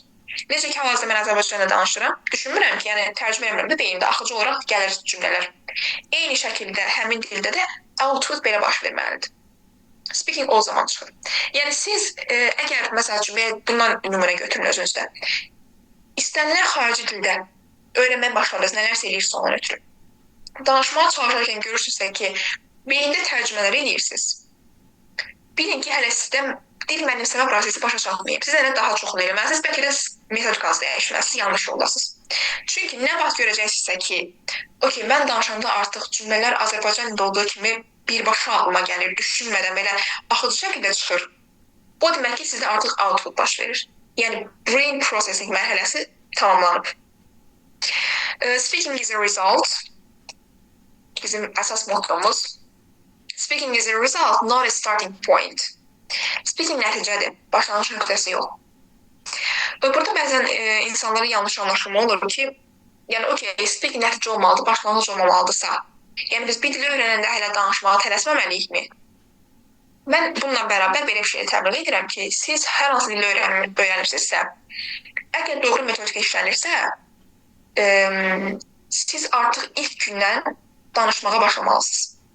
Amma bayaq çəkdiyim nümunə kimi, nələrsə əzbərləyib hazır mətnlər danışmaqdan söhbət getmir. Ki öyrəsinlər ki, okey, məsələn, I like belə deyəcəksiniz. Məsəl üçün mən tutaq ki, rəsm çəkməyi sevirəm. İndi bu necə deyəcək? I like drawing a picture. Siz də əzbərlədiniz, danışırsınız ki, bu yox. Müəyyən qədər məhdud söz bazası ilə olursa, limitli qrammatik baza ilə olursa da, məsələn, tutaq ki, 3 dənə söz bilirsiniz, 3 dənə məsələn qrammatik nöqtə bilirsiniz və salam, çox limitli bir şey. Onları birləşdirərək bir şeylər danışırsınız. Amma yenə deyirəm, Azərbaycan dilində, ana dilində danışdığınız kimi təbii gəlirsə, doğru metod varsa bu nəticə olmalıdır. Baxın, buradan tutun. Getdiyiniz kurs və yaxud müəllim yanında. Siz əgər, məsələn, özünüzdə sual verirsiniz ki, görəsən bu müəllimin, bu kursun metodikası doğru metoddur mu? Nəticənizə baxırsınız. İlk günlərdən öyrəndiyiniz limitli söz və yaxud da limitli qrammatik ola bilər, fərq etməz. Onlarla şuuraltı olaraq təbii şəkildə axıcı cümlələr çıxara bilirsinizmi? Okey, deməli metodika doğrudur. Yox, əgər yenə onları da beyində əzbərləyib tərcümə edərək danışırsınızsa, keçmiş olsun, yanlış yoldasınız. Okey, çünki speaking bizdə ikinci dil olduğu üçün, ingilis dili məsəl üçün, ilk gündən başlamalıdır. Amma məsəl üçün, biz qayıdacaq beynin işləmə prosesinə. Ümumi baxsaq, insan beyni bir dili necə öyrənməlidir? Ən böyük sübutu ya ətrafınızda uşaqlar varsa, körpələr lap daha az yaş uşaqlardan gelir söhbət. Ya uşaqlara baxın, ya da mümkün qədər bacarırsınızsa öz uşaqlığınızı xatırlayın. Heç bir uşağa, ana məsəl üçün, tam ki uşaq dünyaya gəldi, tutub evdə valideynlər, nə bilim, ana, ata, su, yemək sözlərini əzbərlətdirmir. Nə bilim, Azərbaycan dilinin qrammatikasını əzbərlətdirmir ki, baxa, mən istəyirəm deyəndə əm şəkilçisi qoyursan, sən istəyirsən deyəndə feilin sonuna sən şəkilçisi qoyursan, o istəyir deyəndə şəkilçi qoymursan. Qrammatik olaraq feilləri şəxsləndirdik. Qrammatik öyrənmişik biz ana dilimizi öyrənəndə danışmaq üçün söhbət gedir. Heç vaxt, düzdür? Amma elədiyimiz nədir? Uşaq dünyaya gəlib, heç bir şey etmədən, tamamən bayaq dediyim kimi, təbiətin qanununa buraxırıq və şuuraltı olaraq o uşağın qulağı istəmədən, fərqində də olmadan evdə valideynlərin danışığıdır, nə bilim, məsəl üçün, televiziya açıqsa televiziyadan danışıqlardır, ətrafda insanların danışığıdır, bir səslər eşidir. Və dünyaya gəldiyi ilk gündən, inkişaf elədiyi müddətcə, ilk 2 ay, 3 ay, 4 ay, 5 ay, ta ki, məsələn, 6 aylığa və s. çatana qədər, o 6 ay boyunca dayanmadan o uşaq dinləyirsə şuuraltı, nə əldə eləmiş olur beyin? Input. Müəyyən məlumatlar alır. Hər insan danışanda müəyyən qrammatik cümlələr gedir onun nitqində. Və yaxud da hər kəs danışanda hər dəfəsində başqa sözlər gəlir. Hər dəfəsində o uşağın beyni bir şeylər tutur artıq, düzdür? Və sadəcə yığıb saxlayır. 6 ayına qədər maksimum uşaqlarda müəyyən səslər çıxartdığını görə bilərsiniz, eşidə bilərsiniz daha doğrusu. 2-6 ayda durub, məsəl üçün, cəhcəhlərlə danışmağa başlayacaq ki, düzdür? Amma bizdə təsəvvür eləyin, ana dili yox, xarici bir dildə 6 ayda mükəmməl danışacaqsınız vədi verən kurslar var. Yəni, ən böyük, çox təəssüf ki, insanları aldatır. Yəni, biraz marketing tələsi kimi bir şeydir. Ən azından biz aldanmayaq. Bunların fərqində olaq, xahiş edirəm. Okay? Yəni, çünki Allah heç bir insanın beynini bu şeydə yaratmayıb. Bunun istər Azərbaycanlıdır, istər ingilisdir, hər kəsin beyni eynidir, orqanizmimizə eynidir. Bu yolla işləmirsə, təbiətin qanununa əks gələn şeylər eləməyin. Yox, əgər ona əks gələn şeylər eləyirsinizsə, məsələn, bir ana dilimizi öyrəndə əzbər eləməmişik, ingilis dilini öyrənmək üçün söz əzbərləyirsiniz. Təbiətin qanununa əksi. Beyin bunu işte belə götürmür. Bunları eləyə sadəcə bunu demək istəyirəm ki, sonda o arzuladığınız mükəmməl təbii şuuraltı dil bacarığı nəticəsini gözləməyin. Bu artıq özünüzə elədiyiniz böyük bir haqsızlıqdır. Okay? Çünki siz düzgün şeyi eləmirsiniz, təbiətin qanununa əks gedirsiniz, nəticədə eyni nəticəni istəyirsiniz. Absurd bir şeydir, düzdür, mümkün deyil. Tutaq ki, 6 ayına qədər artıq input yığılıb beyində, bizdə də bu ana dilimizdə belə olub. Daha sonra beyin prosesi başlayır, brain processing. O proses nədir? Həmin anda, məsələn, neyronlar müəyyən qədər işləyir və siz o dinləməni saxlamırsınız, düzdür? Məsəl üçün, bir dəfə belə olub ki, məsələn, deyirsiniz ki, bugün səhər duracam və Azərbaycan dilində heç nə eşitməyəcək qulağım. Azərbaycanda yaşasınız mümkün deyil. Ən az otağın qapısından çıxanda evdə valideynlərlə nəsə bir şey deyil, nə bilim, televiziyanı eşidirsiniz. Hər gün qulaq eşidir, istisnasız. Eyni şəkildə körpə vaxtında belə olur, düzdür? Hər gün eşitməyə davam edir. İstər 6 ay, istər 1, istər 2 keçsin, fərqi yoxdur, ömür boyu. Yəni bu, bəzi şeylərlə ağlınız qalmasın. Okey, mən 2 həftə, 3 həftə dinləmə eləyəcəm, sonra danışmağa başlamalıyam. Okey, siz danışmağa başlayırsınız, nəticə gəlir. Amma o demək deyil ki, siz o elədiyiniz dinləmələri saxlayacaqsınız artıq sürekli. Ümumiyyətlə bunu bir yerə not olaraq götürün, həmişə gözünüzün qabağında olsun. Dil öyrənmək üçün əsas məsələ dinləmələr zaten bunu danışacağıq da. O praktikaların sonu olmamalıdır. Yəni siz heç vaxt deməyin ki, başlayın eləyim, bitəcək. Bunu həyat tərzinə çevirmək lazımdır. Bu klassik cümlədən hər kəs deyir. Amma əsas da burada dinləmədir. Yəni nəsə yazmaq, nə bilim boşluqlar doldurmaq, tapşırıq işləmək yox. Əsas dinləmə etmək, əsas budur. Bunu ömür boyu eləməlisiniz. Yəni siz deyirsiniz ki, ingilis dilini mən rahat öyrənim. Tutaq ki, inşallah ki, o səviyyəyə çatdınız. Hər kəs burada, bütün iştirakçılarımız, mən ümid edirəm ki, artıq bir zaman sonra onu hədəfə çatacaqlar. İngilislə mükəmməl danışırsınız, mən ingilisini bilirəm deyə bilirsiniz. Əgər siz ondan sonra o ingilislə praktikalarınızı dayandırsanız, bir müddət sonra görəcəksiniz ki, beyin tormuzlanır. Bunun da sübutunu ana dilindən götürün. Azərbaycan dilində yenə deyirəm, bir gün belə durub demirsiniz ki, mən Azərbaycan dilini eşitməyəcəm və bugün istifadə eləməyəcəm. Mümkündür belə bir şey yox. Ona görə mükəmməl danışırsınız. Amma tutaq ki, hər hansı bir, məsələn, xarici ölkəyə çıxıb gedək və aylarla istifadə eləmək Azərbaycan dilini, hətta bunu davam eləsin uzun müddət illərlə, istərsəməz o dilə qaydında bir tormuzlama baş verdiyi seyirəcəksiniz. Ümumiyyətlə, yəni bu mindsetdən, bu düşüncə tərzindən çıxaq. Dil öyrənməyin sinir bir həddi müddəti yoxdur. Brain processing baş verir, tutaq ki, müəyyən müddət və o 6 aydan sonraki müddətdə yavaş-yavaş hərəkət uşaq beyninə gedirik. Speaking gəlir, yəni output. Onu da yenə deyirəm, ətrafımızdakı uşaqlardan müşahidə edə bilərik. Uşaq artıq kiçik sözləri heç bir şeydən əzbərləmədən yavaş-yavaş tələffüz etməyə başlayır. Məsəl üçün, ilk sözlər misal üçün deyirəm, ən bəsitindən. Ana sözünü deməyə çalışır, məsəl üçün, nə bilim, get-gedə məsələn, su istəyirəm sözünü deməyə çalışır. Cümlə həcmləri böyüyürmü get-gedə? İlk məsələn, ana sözündən başlayır, sonra su sözündən başlayır, yemək sözündən başlayır. Ondan sonra cümlələrə keçir. İstəyirəm və yaxud da nə bilim, tutaq ki, nə deyək, məsəl üçün, uşaqlardan ən çox olan, məsələn, yıxıldı hər hansı, məsələn, deyək ki, qolum ağrıdı və s. Ən bəsit cümlə quruluşları.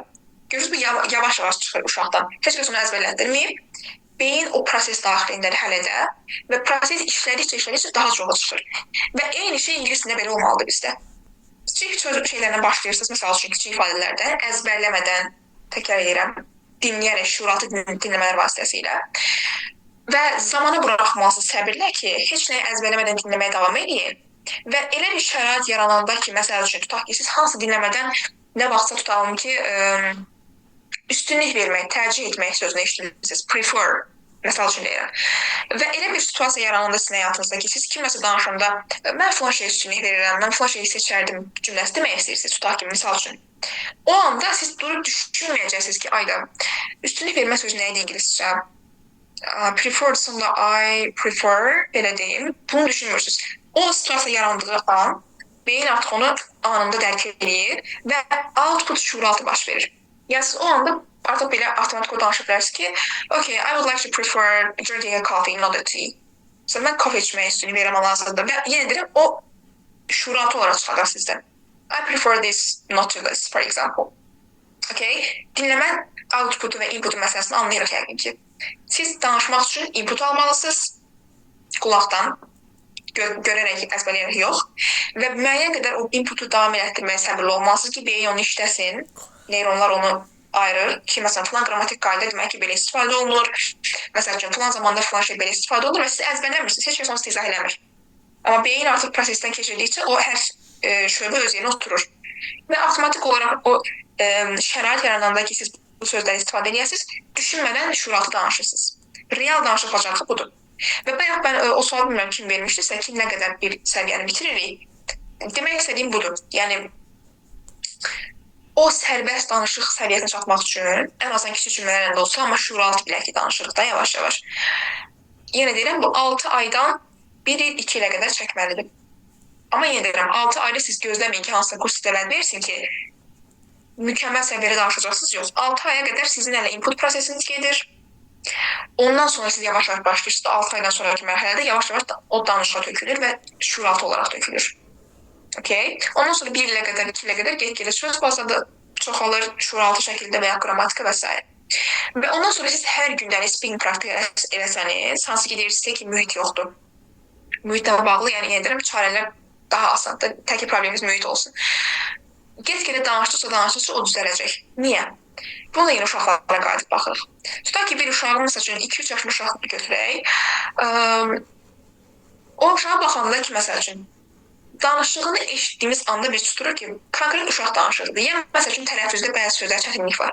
Məsələn, ən bəsit şey budur da, məsələn, arı sözünün tələffüzünü bəzi uşaqlar, məsəl üçün, öyrənə bilməyəndə r-nı deyə bilmir, y deyir. Məsələn, arı yox, ayı. Eşitmişik də belə uşaqların nitqini.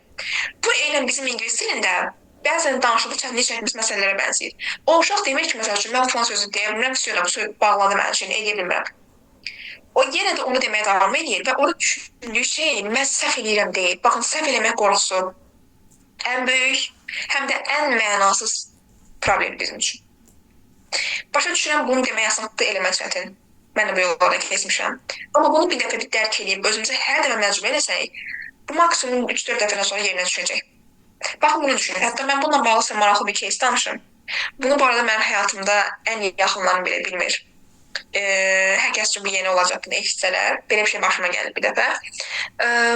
Fransız dilini yeni öyrənməyə başladığım bir müddət. Hətta fransız dilini deyim ki, yəqin ki, sosial şəbəkələrdən görmüsünüz. Poliglot Aslan müəllim var. Onun kursunu öyrənmişəm mən. İlk bazamı orada qoymuşam. Həqiqətən doğru metodika axtarırsınızsa, yəni yeganə yerlərdən biridir o kurs. Nəysə, əsas məsələyə gəlim. Dil öyrəndiyimiz yeni vaxtlar idi. Təxminən bizim 2 ayımız, 3 ayımız olmuşdu. Hələ yeni başlayırdı. Və təbii ki, input prosesi düzgün getdiyi üçün mən artıq 2-3 aydan danışığa keçmişdim artıq rahat şəkildə. Amma yenə də o psixoloji baryer qalıraq insanda ki, səhv eləməkdən qorxuram, danışmayayım. Bakıda olarkən bir dəfə, yəni o deyil, şans da gəlib sizi tapar da, yəni o qədər insanın içində. Qarşıma bir turist çıxdı. Və məncə bir rahatlıq var ki, turist olacaqsa, məsəl üçün, kömək eləyərəm, nə istəyirsən, amma normal ingilislə danışaram da, yəqin ki. Və onu heç vaxt unutmayacağım o hadisəni. Həqiqətən mənə çox böyük bir dərs olmuşdu o zaman. O ağzını açıb danışmağa başlayanda o xanım hiss edim ki, bu fransızca danışır, ingiliscə yox. Və sual verdim ki, yəni mümkün qədər ingiliscə danışa bilərik, mən fransızca bilmirəm. İndi az-çox öyrənirsən, amma psixoloji deyil, bıraxın ki, danışdım səhv edəcəm. Deyirəm ki, yox, fransızca bilmirəm, ingiliscə danışa bilirsən, ingiliscə kömək edə bilərəm. Və görün nə qədər az bir ehtimaldır ki, bir fransız ingilis dilini bilməsin. Yəni bu, necə deyim, milyonda bir ola biləcək bir şeydir bəlkə ki, Fransada da ingilis dili yetəri qədər danışılan bir dildir. Yəni o qədər az bir ehtimaldır ki, bir fransız ola, bir turist ola, bu ingilis dilini bilməyə. Və mənə fransızca deyir ki, ingilis dilini bilmirəm, təəssüf ki, yəni kömək edə bilərsiniz, ən azından bəzi danışımı başa düşə bilərəm də. Və o anda 1-2 saniyə özümdən bir tüklədim, bir çelişki yaşadım ki, dondum qalmayı nə edəcəm də, yəni indi. Niyə buna deməliyəm ki, insan kömək edə bilmirəm üçün gedim, ya da cəsarətimi toplayım, bir şey deməyə çalışım. O 2 saniyənin arasında qərar verdim ki, o anda bu ağlıma gəldi məsələ. Özünüzü o insanın yerinə qoyun. Getmişsiniz bir xarici ölkəyə, yol problemi bu arada, yol soruşurdu. Və özü itirdiyiniz bir yerdə köməyə ihtiyacınız var. Siz orada sizcə sizin dilinizdə danışmağa çalışan bir turist, bir şəxsin səhvlərindən fokuslanarsınız, yoxsa Allahdan dua edirsiniz ki, Allah, nə olar, bir dənə dilimi bilən biri olardı, az da olsa, dərdim başa salardım, problemlə həll olardı, qalmışam qürbət ölkədə təkcənə. Yəni özünüzü onun yerinə qoyanda avtomatik cavab gəlir ki, tək kimsə olsun, səhv danışsa da olar. O şəkildə düşünüb dedim ki, onsuz bunun köməyə ehtiyacı var. Bu durub mənim fransızcamı tüklədim ki, eleştirəsi deyil də. Və ondan sonra dedim ki, okey, yəni kömək eləməyə çalışıram və özüm toparladım ki, tamam, bir şey izah eləməyə çalışacağam. Və dinlədiyimi başa düşə bilirəm deyə düzgün metodla dinləmə elədiyimiz üçün orada problemimiz yoxdur. Bildim ki, hara getmək istəyir və oranın da yolunu özüm hələ az çox bilirəm. Yaxşı ki, yanımda başqa bir xala var idi, özüm ondan soruşub tərcümə edirəm. Şimdi mən də dəqiq bilmirəm, icazə verin soruşum, sonra tərcümə edeyim. Yəni iki qat bir çelişkiyə düşmüşdü orada. Nəysə, öyrəndik ki, yolu belə getməli də asan idi, yaxşı ki, Allahdan. İndi bu durumu izah eləməyə çalışıram. Və izah edərkən bir şəkildə danışdığımı keçdim, yəni bilmirəm, biraz əl hərəkətlərindən, biraz nə bilim, yəni bildiyim sözləri birləşdirərək, nəsə bildiyim ki, nəsə başa düşdü. Çox təşəkkür edirəm, çox sağ olun, həqiqətən çox təşəkkür edirəm, yaxşı ki, sizi tanıdım, tanışdığımız şad oldum, belə deyib getdi yəni.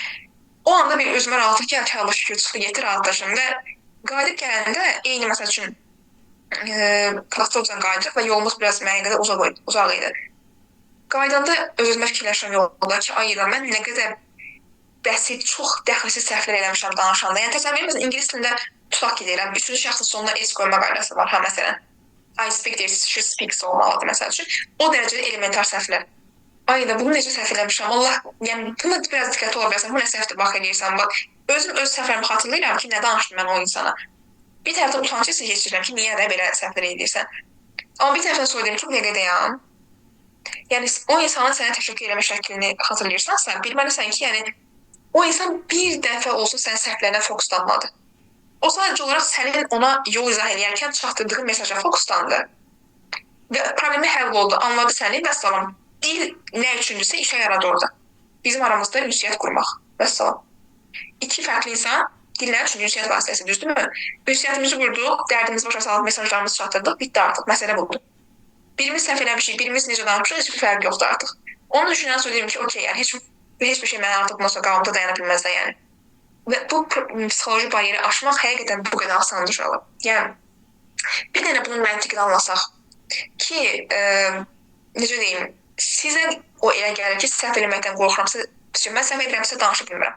Mən səhv edirəmsə elə çox yaxşı danışmam, gərək daha çox söz əzbərliyim, daha çox qrammatika, daha yaxşı müəllim yanına gedim və s. Halbuki edirəm, bir dildə normal danışıb səhv də olsa, fikir çatdıra bilirsinizsə, məsələ bitmişdir. Və siz bunu eləyə-eləyə, bunun üzərində gedə-gedə danışmağa davam eləsəniz. Necə ki, məndə fransız dilində bu belə olub. Hər dəfə səhvləri eləyirdim, sonra yadımdaşır ki, ayda danışmış səhv niyə eləmirəm? Səhv eləyəndə başa düşürəm, ay ki, burada səhv eləmişəm və ya qayıdıb onu düzəltmirəm. Danışmağa davam edirəm ki, ən sonra məsələn mesajımı çatdıra bilim. Hər dəfə belə olduqca get-gedə o səhvlər beyin prosesi bu deməkdir əslində. Bu hissəsi də var, brain processing. Beyin o səhvləri özü tuturaq ki, ayda burada səhv eləmişdik. Vəsiyo. Bir dəfə öz səhvləri tutmasa o artıq beyində qaldı və gələn dəfə eyni səhv eləmirsiniz. Bir dəfə, iki dəfə, üç dəfə artıq ortaya nə çıxır? Səhvsiz, baxıcı, öz güvənə danışılan dil bacarığı. Bunun həlli budur, başa düşürsünüz. Yəni, sizə hardasa deyəndə ki, məsələn, sən səhv elə, amma narahatımı mən sənə səhvini düzəldəcəm, oradan qaçın. Mən məsəl üçün tələbələrin danışanlarını səhv eləyirlərsə tutaq ki, səhvlərini bir yerin not alıram danışarkən, amma heç birini saxlayıb səhv düzəltmirəm. Həmin dərs ümumiyyətlə düzəltmirəm. Ki, gedib evdə onlar onsuz düşünürlər ki, mən müəllimə belə şeylər danışdım. Falan yerdə səhv eləmişdim, qoy özü onu xatırlasın. Növbəti dərs gələndə soruşuram məsələn ki, danışıqla bağlı fikirləşdin, evdə necə bir şey danışmışdım, bəlkə əlavə eləməsəydin nəsə qalmışdı, bəlkə səhv elədiyin. Bəzən deyir ki, hə müəllim, məncə falan yerdə səhv eləmişəm, amma demədiniz siz bu səhvi. Deyim bilirəm, olsun, əsas odur ki, dediyim mesajı başa düşdüm. Və bundan sonra artıq gələn dəfə tələbə o səhv eləmir. Siz bu səhv eləmə məsələsini açsanız, problemin zaten 80-90% həll olunur. Danışıb bir dəfə, iki dəfə axılsız hala gələcək zaten. Bundan bir dənə özümüzə bir not kimi saxlayaq ki, səhv eləmək yox, mesajı çatdırıb anlamaq önəmlidir. Necə ki, insan beyni belə işləyir. Və siz beyninizi onu işləməyə qoymursunuz. Beyninə lazımdır ki, səhv elədiyini biraz sonra düşünsün, gələn dəfə düzəltsin. Siz o səhv eləməyə icazə vermirsiniz deyə beyin artıq o inkişafı getmir. Yəni, dil öyrənmək istəyirsiniz, amma beyninizi ona icazə vermirsiniz. Elə günah özünüzdən, yəni bir tərəfdən də bunu belə nəzər tutaq ki. Ekran görünür deyirəm hər kəsdə. Əla. Aha, gələk növbət hissəmizə. Danışıqda nəyi necə eləməliyik ki, daha yaxşı danışma nəticəmiz olsun. Bura qədər yəqin ki, müəyyən məqamlar aydındır. Keçək biraz bu elmi məsələlərə. Yenə deyirəm, mən çox elmi cəhətdən danışmaq istəmirəm bugün burada. Düşünürəm ki, sizə ehtiyaclıdır. Sadəcə olaraq bir niyə doğru metodika necədir və konkret sübutlu olmalıdır, onu anlayasınız deyə məlumat vermək istəyirəm. Deməli, bu dil mənimsəmə prosesi, dil mənimsəmə sahəsi məşhur alim Stephen Krashen tərəfindən iləri sürmüş bir nəzəriyyədir. Və onun əsas nəzəriyyəsi belə adlanır. Bura qeyd etdiyimiz kimi comprehensible input. Comprehensible input nə deməkdir? Input məsələsi nə olduğunu aydınlaşdıraq, düzdürmü? Eşidilərək və yaxud da oxunaraq əldə edilən məlumat. Burada comprehensible məsələsi niyə önəmlidir? Bayaq Türk dilinlə bağlı müzakirə edəndə bəziləriniz hətta buna fikirlə razılaşdırsa ki, məsəl üçün Türk filmləri bizə daha maraqlıdır deyə dinləyirik, vaxt ayırırıq, İngilis filmləri maraqlı gəlmir deyə məsəl üçün vaxt ayırırıq, düzdürmü? Comprehensible input o deməkdir ki, sizin dinlədiyiniz bir şey, bir məlumat sizə elə bir şey olmalıdır ki, bayaq dediyimiz kimi filmlər, podkastlar vacibdir, okey, amma o demək deyil ki, nəyə gəldi gelib qulaq asa bilərsiniz. Mən nə gəldi qulaq asıram, əsas odur qulaq asıram, inkişaf gələcək. Yox, belə bir şey yoxdur. Niyə? Çünki sizin beyninizə ötürdüyünüz o məlumat əvvəla belə bir şey olmalıdır ki, beyin tərəfindən ümumi mesajı anlaşıla bilən olsun. Comprehensible sözü, comprehend sözündən gəlir, yəni dərk etmək, anlamaq, başa düşmək deməkdir. Comprehensible da anlaşıla bilən, dərk oluna bilən input. Yəni, məsəl üçün, siz qulaq asdığınız bir şeydə, tutaq ki, sizin səviyyənizdən çox çətin bir şeydir və heç nə başa düşmüşsünüzsə, boşuna ona vaxt itirməyin. Çünki onun sizin beyninizə heç bir faydası yoxdur. Və yaxud da ikinci bir sistem var. Əgər qulaq asdığınız bir material sizin üçün həddindən artıq asandısa, bunu faiz üzərinə göstərir. Tutaq ki, dinlədiyiniz materialın bir deyirsiniz ki, mən 95 ilə demək olar ki, 100%-ni başa düşürəm, çox asandır. O material bizə faydalı deyil. Onu qoyursunuz qırağa. İkinci versiya deyirsinizsə ki, məsəl üçün mən dinləyirəm, amma çox çətindir. Maksimum anladığım bir 20%, 30%, ondan tərəfə yox. Bunu da qoyursunuz qırağa. Bizə lazımdır ki, beynimizə lazımdır ki, comprehensible input prosesinin baş verməsi üçün. Siz dinlədiyiniz materialda ümumi mesajı anlayasınız, təxminən bu olmalıdır 70-80% arasında. Amma həmçinin sizin anlamadığınız məqamlar qalmalıdır orada. Ki siz deyəsiniz ki, bu anlamadım burada nə demək istəyir. Ya sözü bilmirəm, ya sürətli danışıb tuta bilmədim, hər hansı bir səbəbdən anlamadım. Ümumi mesajı anlamalısınız, onunla bərabər anlamadığınız məqamlar qalmalıdır. Baxın, o anda həmin materiallara dinləmə etdiyiniz zaman artıq beyində proses baş verir. Amma əgər dedim ki, material sizə çox asandırsa ki, bütün söz və söz nöqtə vergi başa düşürsünüz, onu tullayın qırağa. Beyində o proses başlayır. Çünki beyin neyronları, Lordu izah edeyim, o anda tutur artıq ki, bütün mesajı başa düşürəm, başa düşülməyən heç bir şey yoxdursa, neyronlar artıq ölür. Aktivləşmir deyək. Mənimsənən prosesi də getməyəcək. Bu lazımdır bizə bu? Yox, təbii ki. Və yaxud ikinci versiyada, əgər beyin hiss etsə ki, ona gələn inputu çox çətindir deyə anlaya bilmirsə ümumiyyətlə, çox az 20-30% anlayırsa, bu səfər də neyronlarınız sönür. Bu dəfə amma rahatlığa görə yox. Çox çətindir, başa çıxa bilmirəm, beyin artıq o müdafiə mexanizminə keçir. Və neyronlar artıq birbaşa ölür ki, mənlik deyil, anlamayacaq. Bizə nə lazımdır? Beyin ümumi mesajı anladığını tutsun, o anda neyronlar aktivləşir ki, comprehensible input gəlir, anlaşılan input, məlumat. Amma o məlumatın həm də anlaşılmayan yerləri qalsın ki, neyronlar təzədən bir də aktivliyini salıb ölməsin ki, mən hər şey anlayıram, anlamadım heç nə yoxdur. Anlaşılmayan məqam ona görə lazımdır ki, o neyronlara Lordu izah eləməyə çalışın ki, daha yaxşı başa düşəsiniz. Qaranlıq qalan bir yer olanda neyronlar arasındakı yaranan o şua daha güclü olur. Onunla görədir ki, bir şeyi, məsəl üçün, bunu anlayıram, okey, amma anlaşılmayan məqamlar, bunu da anlamaq lazımdır. Diqqət 2 qat daha çox yönəlir ona. Bu anda artıq beyində o brain processing qeyd eləmişdik bayaq, beyində emallaşma prosesi baş verir. Və bu bir dəfə, 2 dəfə, 3 dəfə hər gün davam etdikcə, bu arada belə deyim ki, bu çalışsanız ki, bu məsələn, gündəlik olaraq ən az 1 saat, 1 saat yarım olsun. Amma bu sizi qorxutmasın, demirəm ki, 1 saat yarım dayanmadan dinləməyin, belə yox. İndi onun müəyyən texnikaları var, onu bölüşəcəm sizinlə. Təsəvvür bu 1 gün, 2 gün, 3 gün, 1 həftə, 2 həftə, 3 həftə davam edir. 1 ay, 2 ay, 3 ay, ilk 3-4 aydan sonra o qulaq açılma baş verəcək. Artıq hiss edəcəksiniz ki, beyində nə dəyişikliklər baş verir. Və davam elədikcə artıq input beyinə həkk olur və siz şuuraltı olaraq danışmağa çalışanda düşünmədən danışırsınız. Necə ki, Azərbaycanda bu belə olub. Yenə körpə uşaq misalını gedirik. Uşaqlara məsəl üçün, tutaq ki, dil bilməyən bir uşaqda ana nəsə başa salır. Ananın dediyi hər cümləni siz coşa başa düşür? Təbii ki, yox.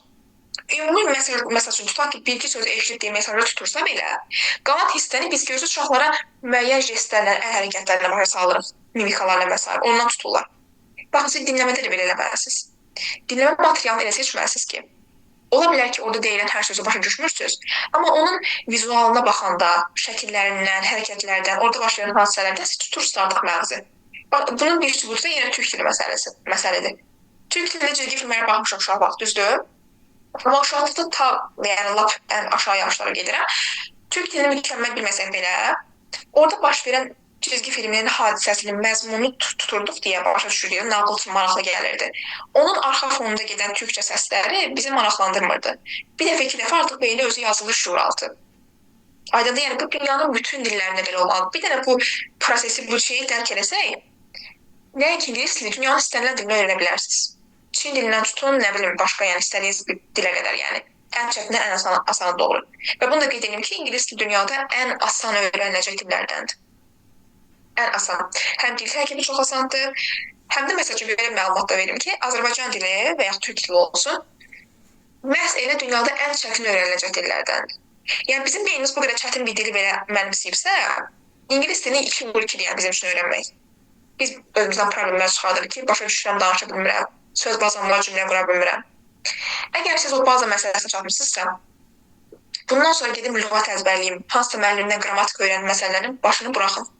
Sizin eləməli olduğunuz şuuraltı comprehensible input nəzəriyyəsində dayanan dinləmə eləməkdir. Və bunu səbirli şəkildə davam etdirmək. Onu eləməlisiniz ki, o sizin passivinizdə qalan deyirsə, mənim söz bazam var. O passivdəkilər bir dənə beyində aktiv şöbəyə keçsin, ön tərəfə keçsin. Ondan sonra danışıq gəlsin. Okey, bunu eləmək üçün tutaq ki, bayaq dediyim kimi, məsuliyyət yoxdursa, disiplin zəif isə, yenə də yenilik bir şey öyrənmək istəyirsinizsə, hər hansı kursa və yaxud da müəllimə gedə bilərsiniz. Amma diqqət edin ki, o müəllimdə, o kursda bu nəzəriyyələr gözlənilirmi? Bunlar yoxdursa, boşuna onun nə vaxtınızı xərcləməyin, nə pulunuzu, nə də ki, əsəb sisteminizi belə deyim. Okey? Beyin dili necə öyrənir? Qaydalarla yox. Qaydalarla öyrənsəydi, 11 sinifə məktəbdə məzun olanda hamınız ingilis dilində cəhcəh qurardınız. Ən böyük sübut özümüzük. Nümunələrlə, necə ki, məsəl üçün, körpü uşaqda məsələn deyirəm ki, su istəmək sözünü demək üçün əl hərəkətlərini izah edirik, birinci nümunə göstəririk. Bir dəfə, iki dəfə o uşaq artıq o cümləni beyninə həkk edir. Nümunə belə şeylərdir, dinləmədən alınan. Və anlayarıq, yəni deyirəm, sizdən nə çox çətin olmalı deyil, nə də nöqtə və virgüllə də başa düşüb asan olmalı deyil. Çünki baxın, deyirsiniz ki, mənim asan olmağın niyə dəxli var ki, asandırsa anlayıram da, yəni yetərli deyil. Bu ona görə belədir ki, siz anlamaq o demək ki, yeni məlumat gəlsin və mən onu anlamağa çalışım. Amma zaten başa düşdüyüm bir şeydə mən nəyisə anlamağa çalışmayacam axı. Aydındır, yəni buna görə beyində Stephen Krashen də bunu 6-cı olaraq həmişə deyir ki, dinləməklə dil öyrənilməlidir, bəli, hətta bunun yeganə yolu budur. Amma dinləmə deyəndə hər nə gəlir dinləmirsiniz uşaqlar. Həmişə bunu qeyd edir. Hətta mən onun bir intervyusunu izləmişdim. Başqa bir dil üzərindən konkret canlı sübut göstərirdi adam. Alman dilindən heç bir şey o dili biz bilmirik. Hətta mən bununla bağlı mənim şəxsi bir təlimim var idi bir ara. O sonra ləğv olundu proyekt, amma inşallah yaxın gələcəkdə əgər açsaq onu sizinlə bölüşərəm. Ona da qoşulsanız çox şey, yəni qazanarsınız həqiqətən. Məsələn, xarici bir dil üzərindən o dildə heç vaxt eşitməmisiniz, bilmirsiniz. O insan sizinlə o dildə danışır, bir şey izah edir və siz o dili başa düşürsünüz. Və mən bunu fransızca, polyak dili üzərindən yaşamışım. Polyak dilində həyatı boyu eşitməyən bir insanam. Heç vaxt öyrənməyə çalışmamışam. Amma Aslan müəllimin təlimlərinin birində olanda o bizə eynən Stephen Krashen'ın bu nəzəriyyəsindən bir praktik elətdirmişdi. Və mən o anda beynimi həqiqətən donduğunu hiss eləmişdim ki, yəni mən bunu niyə daha öncə bilməmişəm. Və siz eyni şey ingilis dilində eləsəniz, gələcəyiniz nəticə, yəni heyf deyəcəksiniz ki, yəni mən niyə bu günə qədər stres yaşamışam ki? İngilis dilində danışmaq çox bəsit bir şeydir əslində. Amma metodikadan çox şey asılıdır. Okey, comprehensible input nəzəriyyəsi nədir bunu bildik? Anlaşılan input əldə etmək. Onu eləyəndən sonra danışığımız 4 mərhələdə formalaşacaq. Burada qısa olaraq qeyd eləmişəm. Silent period. So what does it mean? Silent period, yəni səssiz periodunuz bu deməkdir ki, siz praktikalara başlayanda təxminən bir 3-4 həftə qədər, yəni bir aya yaxın edir də bu, səssiz perioddan keçməlisiniz. Yəni, heç bir şey danışmağa çalışmadan, heç nə əzbərləməyə, nəyisə, nə bilim, qrammatikadan ağır-ağır test işləməyə məsələn çalışmadan, sadəcə bu comprehensible input nəzəriyyəsində söykənən dinləmə edirsiniz. Sadəcə dinləmə bir ay boyunca. Heç bir şey yoxdur. Bax, danışmağa çalışmırıq. Görün filan sözü yadında qalıb, əzbərliyim, belə şey yoxdur. Sadəcə dinləməli, səssiz perioddan keçirsiniz. İkinci tərəf, word and chunk speaking. Word and chunk nə deməkdir? Yəni, bayaq deyim kimi, uşaqların kiçik sözlərdən alışmağa başlaması. Əvvəlcə ana sözünü bilir, zaman keçdikcə, məsəl üçün, su sözünü, sonra məsəl üçün, mən istəyirəm sözünü bilir, ifadəsini daha doğrusu. Chunklar bu deməkdir bu arada, kiçik ifadələr. Məsəl üçün, təşəkkür etmək bir chunkdır, thank you. Hamımızın dilində əzbərdir. Çünki chunklar o qədər əzbərləmişik ki, ən belə ingilislə sıfır səviyyədə olan insan belə təşəkkür etmək sözünü anlayır. Bunlarla başlamaq lazımdır. Məsələn, səssiz period keçdi, yavaş-yavaş kiçik ifadələrlə başlayırsınız. Bu bizim dərs sistemində olan bir şeydir, məsəl üçün. Mənim dərs sistemim belə gedir. İlk bir ay biz daha səssiz perioddan iləriyirik uşaqlarla, yəni böyüklərlə də. Ondan sonra kiçik ifadələri keçiririk. O kiçik ifadələr zamanla böyüyür, birləşib uzun cümlələri əmələ gətirir. Uzun cümlələrin mərhələsinə gəldik. Ondan sonra gəlir control speaking. Control speaking adına görə ki, kontrol olunan, idarə olunan speaking, yəni şuurlu şəkildə dediyimiz. O tələbələrin uzun cümlələri klasına alışırız artıq. Yavaş-yavaş danışıq praktikasına başlaya bilərsiniz o mərhələdə. Amma bu dəfə başlayanda kontrollu şəkildə danışırız. Yəni ki, məsəl üçün, qeyd edirsiniz ki, məsələn, mən bu mövzuda danışmaq istəyirəm, not götürürəm. Məsələn, bu mövzuda bu ifadələri bilirəm, bu ifadələrdən istifadə edə bilərəm, bir yerə not götürürəm. Məsələn, bundan danışa bilərəm, biraz bu ifadələrdən istifadə edirəm, həvəscə. Yazdınız, not götürür, yazılıb, o kurslardakı kimi mətn yazıb əzbərləmirik, bu yox. Not götürəndən sonra controllu speaking, yəni özünüz idarə etməlisiniz o prosesi. başlayırsınız fikirləşərək danışmağa ki, hə, məsəl üçün bu ifadəni belə istifadə edə bilərəm, məsəl üçün. Öz-özünüzə və bu control speaking əsas əksər hallarda bir qısa olmalı. Yəni, 1-2 dəqiqə civarında. Məsələn, 1 dəqiqə, 2 dəqiqə öz-özünüzə danışırsınız, məsələn, səhv eləməkləri yenə dedim, səhvə baxmadan. Səhv məsələsini dedik. Mesaj önəmlidir, səhv önəmli deyil. Konkret sübutu mən öz həyatımda yaşamışam, inanıram ki, siz də çox yaşamısınız bunu. Yaşamamışsınız, yaşayacaqsınız, əmin olun ki. Control speaking mərhələsi bir neçə ay davam elədi. Öz-özümüzə cümlələr qrup danışmağa çalışırıq. Beyin artıq alışır o output-u çıxartmağa. O mərhələ bitəndən sonra gəlir fluent speaking. Yəni, axıcı danışıq. Axıcı danışıq da odur ki, ana dilinizdə olduğu kimi düşünmədən danışmaq. Siz, baxın, hətta bunu mən sonda bir könüllü tələbəmiz kim olarsa, könüllü rica edəcəm bunu göstərmək üçün. İndən o cəsarəti toplamağa çalışın. Məsəl üçün, control speaking bitdi, öz-özümüzə o qədər məşq eləmişik ki, eyni cümlələrdən, eyni sözlərdən artıq eyni şeyi o qədər kontrollu şəkildə edirsiniz ki, bir yerdən sonra o eyni şeylər axıcı olaraq düşünmədə daha sürətli. Sürətiniz artır burada. Fluent speaking o mərhələdir. O mərhələ çatdırsa vəssalam. Demək ki, artıq bundan sonra danışaraq, dinləyərək davam etdirəcəksiniz. Yəni, bu 4 mərhələdən keçməlisiniz, okey? Bura qədər qeydlərinizi götürdüyünüzdə ümid edirəm ki, yenə qeyd götürürsünüz, amma hər ehtimala qarşı istəsəniz prezentasiyanı qrupa göndərərək təkrar. Praktiki texnikalarımızda qeyd etdiyimiz kimi listening first. Bu mənim dərsdə də ümumiyyətlə bütün dil öyrənən müəllimlərə də, tələbələrə də təbliğ etdiyim bir şeydir ki, listening first, yəni dinləmə əsas olmalıdır. Amma necə dinləmə, nə gəldi dinləmirik? Comprehensible input nəzəriyyəsinə dayanırsa. Yəni, başa düşmə səviyyəsi 70-80%. Nə 100% asan deyil, nə də 20-30% çətin deyil. Öz real səviyyəniz nədirsə, onun biraz daha üstü. Yəni, öz real səviyyəniz olmayınız ki, o səviyyədə nə dinləsə başa düşəcəm, düzdürmü? Onun biraz daha üstü olsun ki, biraz çətin məqamlar qalsın orada. Shadowing. Bu shadowing yəni ki, adını eşitmişsiniz. Kölgəmə metodikasıdır bu. Buna əksər hallarda əslində aksent tələffüz üçün bunu istifadə edirlər, amma danışıq üçün önəmlidir. Niyə? Çünki baxın, nə qədər listeninginiz çox olsa da, nə qədər praktikanız çox olsa da ki, danışa bilirsiniz, az çox. O ki, deyirlər, müəllim, Amerikanlar çox sürətli danışır, mən tuta bilmirəm onların danışığını və yaxud da mən də istəyirəm elə sürətli danışmaq. Baxın, bunu inkişaf etdirməyə yollanan bir shadowingdir. Amma shadowingi bilmək üçün burada haşiyə çıxım. Aksentlə bağlı da başqa bir təlim olacaq inşallah bizdə. Onda da inşallah əgər məlumat verə bilərsə qoşularsınız. Aksentlə bağlı biraz nəzəri bilik lazımdır. O nəzəri biliyi praktikaya keçirmək üçün də shadowing metodikası lazımdır. Yəni, siz onları biləndən sonra düşünün ki, Amerikan aksenti çətindir deyə bir anlayış sizin gözünüzdən yox olacaq, yəni. Və siz həqiqətən, məsəl üçün, bunu aydın bir sübutda hər yerdə görə bilərsiniz ki, o ki, 2 nəfər olsun, ikisi də ingilislə yaxşı danışa bilir. Birinin tələffüzü çox gözəldir, çox gözəl aksentlə danışır bir Amerikan aksentlə və ya Britanlı olur, fərq yox, yəni qəşəng aksentlə danışır, axıcı. Digərinə baxanda, hə, danışır, amma istəyirsən ki, Azərbaycanlı tələffüzüdür, yəni. İlk dinlədiyiniz anda hansı dil bacarığı daha keyfiyyətli gələr sizə? Təbii ki, birincisinin, düzdür? Mən hər zaman deyirəm ki, tələffüz və aksent sizin vizit kartınız kimi bir şeydir. Yəni, sizin xaricinizdən dil bacarığınız haqqında məlumat verən ilk şeydir.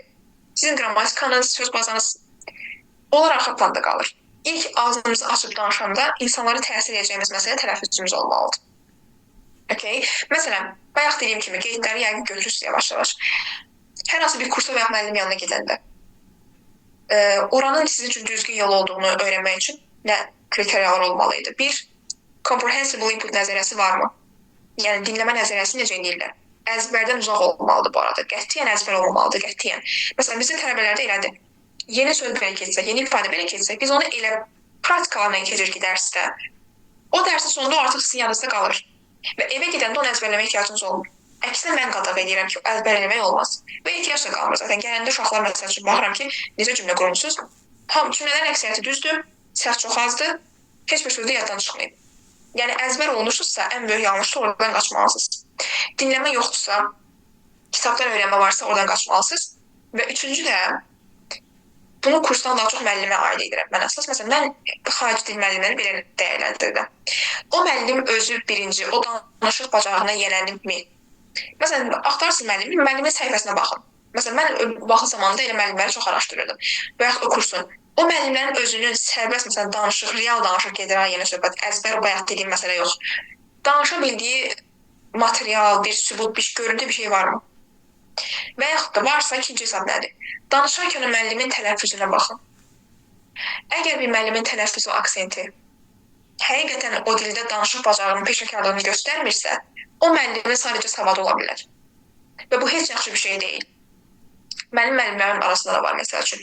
Həqiqətən çox savadlı müəllimlərdir. Baxırsınız ki, background-u da zəngin müəllimlərdir ki. Amma danışıqda ki, o tələffüz, o peşəkar səviyyəyə çatmayıbsa, deməli bu müəllim birincisi bu məsələyə ignore edir. Yəni buna göz ardı edir. Bunun üçün önəmli deyil. Ən böyük yanlışdır. İkincisi, önəmli bilirsə belə, bunun üzərində özünü inkişaf etdirməyib, niyə daha keyfiyyətli nəticə olmasın? Üçüncüsü də, bəlkə də müəllim özü belə bir nəzərə olaraq o tələffüz nöqtələrindən xəbərdar deyil. Və bu 90% hallarda düz çıxır. Ona görə çalışın, işlədiyiniz müəllim və ya kursun öz bir danışıq bacarığı keyfiyyətini baxın ki, yəni siz onun şeyinə çatmaq istəyirsinizmi, o müəllimlə və ya o kursdan işləyirsiniz. Bu kriteriyalar önəmlidir. Comprehensive input nəzəriyyəsi varmı? Dinləmə əsaslımı, yoxsa kitabdan öyrənməkmi? İkincisi, müəllimlərin özünün real danışıq nümunələri varmı? Üçüncüsü də tələffüz və keyfiyyət. Mən tələffüz və aksenti danışıq bacarığının keyfiyyət göstəricisi adlandırıram. Yəni, tələffüzü yaxşı olan insanın böyük bir ehtimalla dil bacarığı keyfiyyətdədir. Olmayan insanın hələ deməli inkişafa ehtiyacı var. Bu qədər bəsit. Okay. Micro-speaking dediyim kimi, control speaking. Məsələsi ki, yəni özünüzdən cümlələr yazıb danışmağa çalışırsınız. Sual-cavab da bu da çox önəmli bir hissədir. Məsəl üçün, belə deyək də, tutaq ki, hər hansı bir müəllimlə öyrənirsiniz. O müəllimlə çalışın ki, real danışıq zamanı sual-cavab məsələləri eləyəsiniz. Amma sual-cavab deyəndə, məsələn, qrammatik sual verirsiniz, siz də onun cavabını verin, belə yox. Məsəl üçün, gündəlik həyatdan tutaq ki, məsələn, bir cümlə deyir müəllim sizə, hətta bu Cambridge Universitetinin xarici, məsələn, onlarda tutaq ki, hər dünyanın hər yerinə tələbələr var da Cambridge Universitetində. O tələbələr ingilisini bilməyəndə onlara müəyyən qədər foundation proqramı keçilir. Orada bu texnikada qoyulub dərslər. Məsəl üçün, bir cümlə verilir, tutalım ki, o cümlənin hər üzvünə ayrılıqda sual verilir. Məsələn, deyək ki, o ingilis dili öyrənir. Məsələn, he learns English. Ən basit şeylə gedirəm. Birinci suala çevirməli şəxsə görə. Sual verirlər ki, müəllim, yəni Cambridge Universitetində konkret dərs sistemini izah edirəm olansa sizə. Sual verilir ki, məsəl üçün, does he learn English? Və demir ha ki, məsələn, learns-da esi götürüb dazın üstünə qoyacaqsa, ona görə daz olur. İzah yoxdur. Birbaşa sual var. Və tələbə anladığı şəkildə cavab verir. Does he learn? Yes, he learns English. Dediyini təkrarlayır ki, bəli də müəllim öyrənir dediniz. Bilmir hal-hazırda məsələn, qrammatik olaraq hansı qaydana söhbət gedir. Sonra müəllim digər şeyə keçir, məsələn, does he learn English or French, for example? O ingilisini öyrənir, yoxsa fransız dilini? Və ikinci dəfə tələbə artıq anlayır ki, əlavə söz gəldi, amma yəqin ki, ingilis dilidir. No, it's not French, he learns English. Get-gedə hər cümlə özünə aid suallar. Bu, yəni sizin birbaşa kurs və müəllimlə eləyəcəyiniz bir şeydir. Yəni, əgər özünüz hazırlaşmışsınızsa, bunu diqqət edin, bunu onun üçün bura qeyd eləmişəm. Sual-cavab səsi gəldikdə, inkişaf edildikcə, siz artıq qrammatikanı da şuuraltı mənimsəyirsiniz. Yəni, qrammatik öyrənmək üçün gedib kitabdan nəsə əzbərləmək ehtiyac yoxdur. Dinlədiyiniz şuuraltı materiallarda və yaxud da bu sual-cavab speakinglərində beyin o qədər sürətli şəkildə bunları mənimsəyir ki, necə ki, Azərbaycan dilində biz, bax, məsəl üçün, yaşlı nəsildən götürürəm. Evdə, məsələn, nənə-babalardan sorursaq ki, birindən belə. Azərbaycan dilində, nə deyək, məsələn, məhsul növ qaydası nədir, məsələn, izah edə bilərsən. Durub deyək ki, nə danışdın. Amma halbuki məhsul növ qaydasını gündə bəlkə də milyon dəfə istifadə edir. Mənim filan işim filan cür alındı. Nə bilim, nəsə bir şey başıma gəlindi, ödənildi, nəsə bir şey olundu.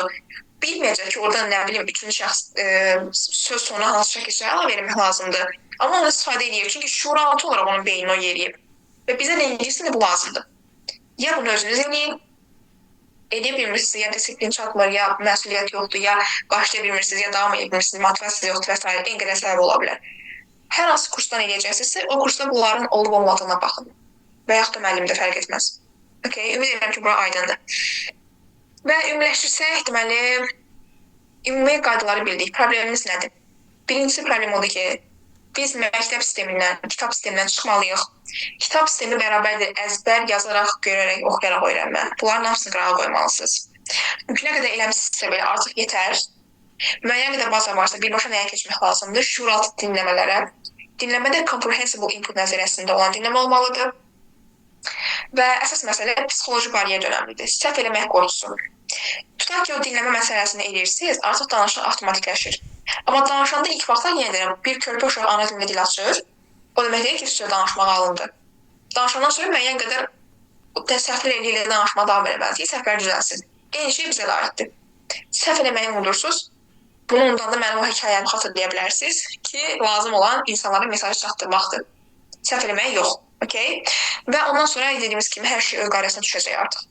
Və qeyd etdiyimiz kimi əsas mottomuz nədir? Danışmaq istəyən beyin əvvəlcə dinləməlidir. Və dinləmə deyəndə də nə gəldi geri dinləmək nəzərdə tutulur təbii ki. Okay? Belə, mənim sizə demək istədiyim, çatdırmaq istədiklərim bunlardan ibarətdir. Bunların hər birinin, hər şöbəsinin ayrılıqda başqa da belə təbliğ olunacaq cəhətləri var. Aksentlə bağlı, dinləmənin dərinliyi ilə bağlı, danışıqdakı bəzi məsələlərlə bağlı. Çalışın ki, bu təlimdə maksimum ümumiləşdirək, maksimum hər kəs öz probleminə görə fayda götürsün. Və belə, indi suallarınız varsa biz suallara keçək yavaş-yavaş. Xüsusi olaraq sizin problemlərinizə mən ekranı bir dəqiqə dayandırım, paylaşımı. Biz buradan davam edək. Dəqiqə. Aha.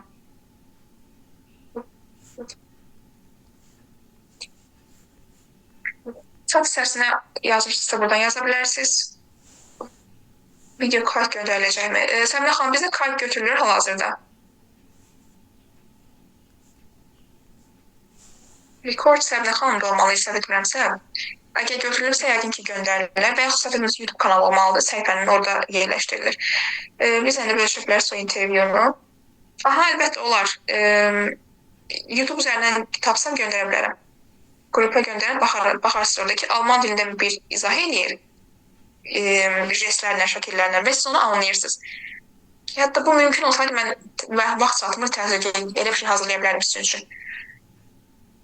Amma Instagramdan DM-dən yazsanız, vaxt olduğu an mən sizin onu bölüşərəm daha ətraflı. Aslan müəllim təlimlərə necə qoşulmuşuz? Məlum məsələ yəni dediyi 3 aylıq getmək olmur universitetə görə. Mən bayaq əvvəldə qeyd edim ki, mən özüm əslində hələ tələbəyəm, bəzən insanlar təcrübələnsə də. Sadəcə olaraq bu qədər təcrübə, bu qədər özümdə o şeylərin yerində getməsi ona görədir ki, çox erkən yaşlardan başlamışam bu araşdırmağa həvəsim olduğu üçün. Amma belə deyim, tələbə vaxtı olmadığı üçün mən də yay tətilində getmişdim. Elə idi ki, bizim imtahanlar iyunun əvvəli bitirdi, şans məsələsidir biraz da. O anda poliglotda yeni dərslər tutulurdu. Bu fürsət dilim gedim, yəni universitet açılana qədər bir şəkildə bitdi, yəni tam-tamına bitən kimi qayıtmışdım, 3 aylıq çəkmişdi, bəli. Aslında mənim təlimi də, səhv etmirəmsə bu yaxınlarda bir də təlimi olmalıdır, bilmirəm, qeydiyyat bitib ya yox. Qeydiyyat təlim aslında özü səhifəsində paylaşır zaten. Minimal bir ödənişim var, çox da yüksək deyil. Dəyərləndirməyə dəyər ancaq. Hər səviyyənin minimum neçə ay bitirmək olur. Bu yenə deyirəm, birinci sizin metodikanız asılıdır. Əgər bu dediyim metodlarla işləyirsinizsə və səhifəniz, məsəl üçün deyək ki, səviyyə deyən, yəni disiplininiz məsələn hər gün praktik edirsinizmi, yoxsa layiqiyə yanaşırsınızmı, bundan asılı olaraq hər səviyyə fərqlidir. Və səviyyə deyəndə də A1, B1 məsələlər demirəm. Dinləyib anlayıram, anladığımı danışmağa başlayıram, səhvlərlə də olsa, daha çox səhvsiz danışmağa başlayıram, bu mərhələlər var. Onları da yəni deyirəm, aydan asılı olaraq doğru metodikanız, disiplininiz varsa, ən başlanğıc səviyyədən danışıq səviyyəsinə gəlmək, yavaş-yavaş danışığın açılması təxminən bir 4 ay, 5 ay qədər başlayır. 4-5 aydan sonra danışıqda səhv eləyə biraz daha danışığı sürətləndirmə çəkir bir 4 aydan qalan 1 ilə qədər müddət. 1 ildən sonraki isə daha axıcı, daha peşəkar, daha özgüvənli danışmaq keçir. Mükəmməl səviyyəyə çatmaq ən az 1 il yarım, 2 ilə çatıram. Yəni aralıqlarla demək olar ki, 5-6 aydan götürün. Amma 1-5-6 ayda tamamən bitirməyə nəzərdə tutmayın qətiyyən. Şöyle nəticəsini mən hiss edə bilmirəm, amma ola bilər ki, sadəcə məndə işə yaramır. Ola bilər ki, məsələn, siz onu səhv edirsiniz. Məsələn, belə bir şey var, videoda tutaq ki, məsələn, necə deyim, dayandırıb təkrarlayırsınız, bunu eləməyin. Çalışın ki, o cümləni deyəni eşitdiyiniz anda təkrarlayasınız ki, qulaq və dil aparatı eyni anda işləsin. Aydındır? Yəni, onda yenə də siz bu biraz fərdi məsələ istəyir. Instagramdan DM-dən yazsaz, mən sizin ətrafı danışaram bu barədə pərdə ki, siz onu necə izah edirsiniz, onu mən izah edirsiniz, mən ona şəxsi rəy bildirərəm sizə. Çünki hal-hazırda vaxtımız biraz sürətli gedir, ona görə ətrafı soruşa bilməyəcəm. Sabah kursda gələcəkdim, müəllim seçim, müəllim evimizə gəldi. Nə gözəl. Daha ətraflı əmin olmaq istəyirsinizsə, araşdıra bilərsiniz. Möhtəşəm təlim, çox gözəl izah edirsiniz. Təşəkkür edirəm, çox sağ olun. Bəli, çox sağ olun, mən sizə təşəkkür edirəm əvvəldə dediyim kimi. vaxtınızı ayırıb belə dəyərli bir fürsəti dəyərləndirirsiniz. Baxın, bu fürsət hər kəsə sunulur, düzdür? Səbinə xanım və komanda sayəsində belə bir fürsət çox insana təklif olunmuşdu. Amma o fürsəti nə qədər insan dəyərləndirə bildi? Siz o insanlardan birisi artıq, demək ki, yolu artıq yarılamışsınız. O nəyə qalıb? Aha, bəli. Suallar mən əvvəldə qeyd etdiyim kimi bilirəm, vaxt çox gedir. Amma bu mənim xüsusi bir prinsipimdir ki, heç bir iştirakçımızın sualını belə deyim, yarıda qoymaq istəmirəm Səbinə xanım. Mümkün olarsa əgər iştirakçılarımız istəyərsə, bitən anda suallar əgər bitməzsə 10 dəqiqə bitənə qədər yeni bir link göndərərik, əgər siz də istəyərsinizsə. Çünki mən istəmərəm yarımçıq qoymaq sizin suallarınızı. Mənim gözəl ilişkiniz, Azərbaycan İngilizcə gözəl danışırdı. Çox sağ olun, təşəkkür edirəm. Yəni, bundan çox xüsusi bir şey eləməmişəm deyərdim ki, sadəcə olaraq yəni müəllim olduğumuz üçün istərsiniz bütün günümüz danışmaqla keçir, yəni belə. Amma yəni bir klassik məsələ desəm kitab oxumaqdır və s. Düzü kitab oxumaq mənim üçün çox möhtəşəm deyil. Sadəcə olaraq dillərlə bağlı çox araşdırma etdiyim üçün Azərbaycan dilində də çox həddindən artıq məsələn fərqli mövzularda podkast dinləməyi sevirəm. Yəni dinləmədə çox olduğu üçün nitqdə belə çıxır. Öz dilimiz olsa belə görürsünüz. Yəni dinləmənin gücü həqiqətən çox böyükdür. Mühit problemi deməliyiz. Əla, çox sağ olun, yadıma saldınız. Mühit problemi üçün belə deyə bilərsiniz. Baxın, birincisi, məsələn, ən basit yoldan gedim. Bunun üçün müəyyən proqramlar var. O proqramların eləsi var ki, məsələn, ödənişlidir, siz müəyyən ödəniş verirsiniz, eləsi var ki, ödənişsizdir, məsəl üçün. Bir proqram var, italki.com olmalıdır. Səhvləməsi olaraq ödənişlidir. Bir də var, məsələn, Hello Talk proqramı. Yəni, siz orada, məsəl üçün, daxil olursunuz, ödənişsizdir, səhv etmirəmsə. Məsələn, orada müəyyən insanlara mesaj göndərməlisiniz ki, mən orada hər kəs öz haqqında məlumat yazır, biografiyasında ki, məsələn, mən filan dilləri bilirəm, filan dili öyrənirəm, maraq dairəm budur və s. Hansı insanlar görsədir ki, sizə uyğundur, bir təklif göndərə bilərsiniz ki, mən filan dili bilirəm. Olar ki, məsələn, filan dili praktik edə bilərsiniz. Sizdən artıq mesaj etməyə başlayıb, özünüz oradan bir partnyor tapa bilərsiniz danışmaq üçün. Ya belə proqramlar götürün, ya birbaşa ChatGPT, məsələn, süni intellekt dövründə ChatGPT-də mikrofonla işləyə bilərsiniz, məsəl üçün. Düzdür, o da müəyyən müddət çəkir, amma müəyyən müddət bitəndən sonra fasilə verə bilərsiniz. O da heç bir problem yoxdur. Məsələn, mən fransız dilində bunu çox eləyirdim. Mikrofonla məsələn deyirsiniz ki, mən ingiliscə danışma praktikası eləyə bilərik. Və ətraflı deyil ki, mən filan səviyyədə bilirəm, məsələn, mənlə biraz asta danış, nə bilim, Amerikan aksentini istəyirsinizsə, Amerikan aksentində danış və s. necəsə. Və başlayıb ona danışa bilərsiniz. Və yaxud da online conversation clublar tapa bilərsiniz. Məsəl üçün, bizdə elə bir şey var idi bir ara, indi hələ ki bağlanıb qeydiyyat. Mən səhifədə bir qeydiyyat asmışdım ki, conversation club keçirik, həftədə bir dəfə və yaxud da 2 dəfə də olur. Hər dəfə görüşüb müəyyən mövzularda danışma praktikası edirik. Ən pis halda, yenə deyirəm, ən pis halda öz telefonunuz, öz kameranız və özünüz. Mən bunu rus dilində edirdim daha çox. Rus dilində çünki biraz daha hələ də o anksiyetem qalıb, üzərimdə o şeyi aşa bilmirəm. Məsələn, özünüzə danışıb video çəkə bilərsiniz. Sonra videonu izləyib səhvlərinizi tuta bilərsiniz. Silib yenidən danışa bilərsiniz. Bunu məsələn, mən tələbələrə çox elətdirirəm bu praktikanı. Yəni, yollar budur. Ya proqramlardan götürürsünüz, ya məsəl üçün conversation club'ı araşdıra bilərsiniz online, ya da ki, deyirəm, ChatGPT-lə, ən asan variant ChatGPT-lə işləməkdə. Amma mühit həqiqətən bir bəhanədir, mən deyərdim ki, həqiqətən. Bunu yarada bilərik. Bir də mən mövzudan kənar olacağım, magistr oxumağı düşünürsünüz, sizcə dəyər. Bəli, əlbəttə ki, magistr mütləq düşünürəm. Çünki bakalavr elə ki, artıq indiki dövrdə hər kəsdə var da, yəni. Həm də gələcək dövr bilmək olmaz. Bəlkə də gələcəkdə ola bilər ki, bakalavr tək özü ali təhsil sayılmaz birdən. Yəni, gündə bir qərar çıxardılar, onu bilmək olmaz. Sizcə, mən 2 aylıq geçsəm, 3 aylıq nəticə kimi olarmı? İmtahanlar yılda bitir, iyul avqust geçsəm, aslında mənim kursu bitsə. Mən fransız və rus dilləri üçün getmişdim 2 ildə. Sertifikat verməyinə verilir, sadəcə 2 aylıqda, yəni sonra gerisinizdə 3 ay tamamlamalısınız. 2 ay gedib çıxa da bilərsiniz təbii ki, heç kəsə heç nə deyəsi deyil, amma mümkün qədər eləsəz daha yaxşı olar. 2 ayda da bir şey götürəcəksiniz, mütləq ki, o heç. Amma mən bilən, yəni 3 ay olması daha yaxşıdır. Bu arada yenildirəm, bizim vaxtımız bitir. Əgər izləyicilərimiz istəyərsə bunu qrupda reaksiyalarını bildirin, xahiş edirəm. Reaksiyalardan biz tutaq ki, yenidən link atıb davam edəyəkmi, yoxsa yox suallar üçün. Çünki mən istəmərəm heç kəsin sualı cavabsız qalsın. Mən özüm də əziz təlimdən tərəfdarıyam. Lap yaxşı, nə gözəl şad oldum.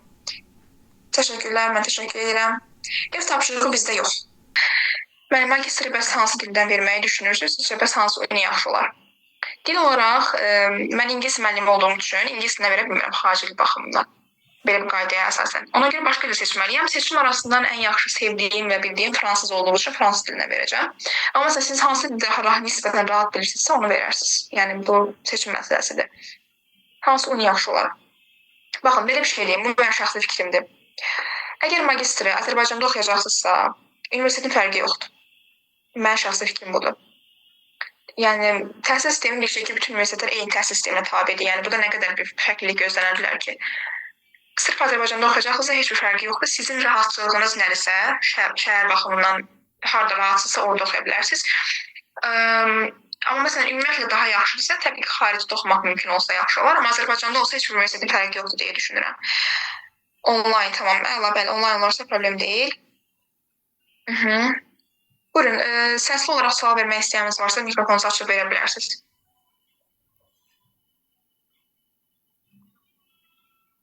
Biz xaricdə oxuyacaqsınız, mən də istərdim. Mən ümumiyyətlə hələ ki bilmirəm. O magistr söhbətində qaranlıq qalan düşüncələrdəyəm hələ də, dəqiq bilmirəm. Olsa nə yaxşı təbii ki, hələ ki fikirləşəm o barədə. Azərbaycanda olsa elə yaşadığım şəhərdə qalacağam yəqin ki. Çünki hal-hazırda Mingəçevirdə oxuyuram məsələn. Tələbə olaraq məsələn Mingəçevir Dövlət Universitetində təhsil alaram. Öz yaşadığım şəhərdir. Ümumiyyətlə bu biraz şəxsi məsələdir ki, mən rahatlığına çox düşkün insanam. Və rahatlığı öyrəşdiyim, məsələn Mingəçevirdə yaşamaq çox rahatdır ki, səssiz, sakit şəhərdə insanı yormur. O rahatlıqdan mən məsələn Bakıya gedib o tıxaclarda, o şəhərdə yaşamağa özümə yəni boğuluram sanki. Başa düşürsünüz, o şəxsi seçim məsələsidir. Ona görə rahatlıq baxımından əgər Azərbaycanda oxusam, yəqin ki, öz universitetimi davam edərəm. Amma daha yaxşı olar ki, birbaşa Azərbaycandan çıxıb xaricdə oxuyayım, onun gələcək göstərəcək. Qarşına gələn yenilərinizi təbrik edirəm. Çox sağ olun, təşəkkür edirəm sizdən Əbahəm. İnşallah bu yeni il sizin üçün yeni bir səhifə olar. Həyatınızda hər şeyin yeniləndiğinə şahid olduğunuz bir il olar. Və bunu da unutmayın ki, nəinki dil sahəsində, həyatdakı hər bir mövzuda bütün həyatınız sizin beyninizin və düşüncənizin əlindədir. Yəni bu barədə lazım olsa başqa bir təlim keçirmək olar düşüncə gücü ilə bağlı. Yəni mən həqiqətən bilmirəm bunu necə çatdırım ki, bir dənə onu unutmayın ki, hər şey öz düşüncənizin əlindədir. Yəni bu qətiyyən hələ də gələn iştirakçılarımız var, qəbul edək. Nə qədər siz neçə bala qəbul olmuşsunuz? Universitet baxımında mən 417 balla qəbul olmuşdum. Və bizim ixtisasımızın yeni açıldığı dönəm idi. Biz də bu arada ingilis dili və ədəbiyyatı fakültəsi, yəni ixtisası olaraq. Və Azərbaycanda yeganə ixtisasdır ki, sadəcə 2 universitetdə var. Yəni bir Bakı Dillər Universitetindədir bir ixtisas, ingilis dili və ədəbiyyatı, bir də bizim universitetimizdə var, Mingəçevir Dövlət Universitetində.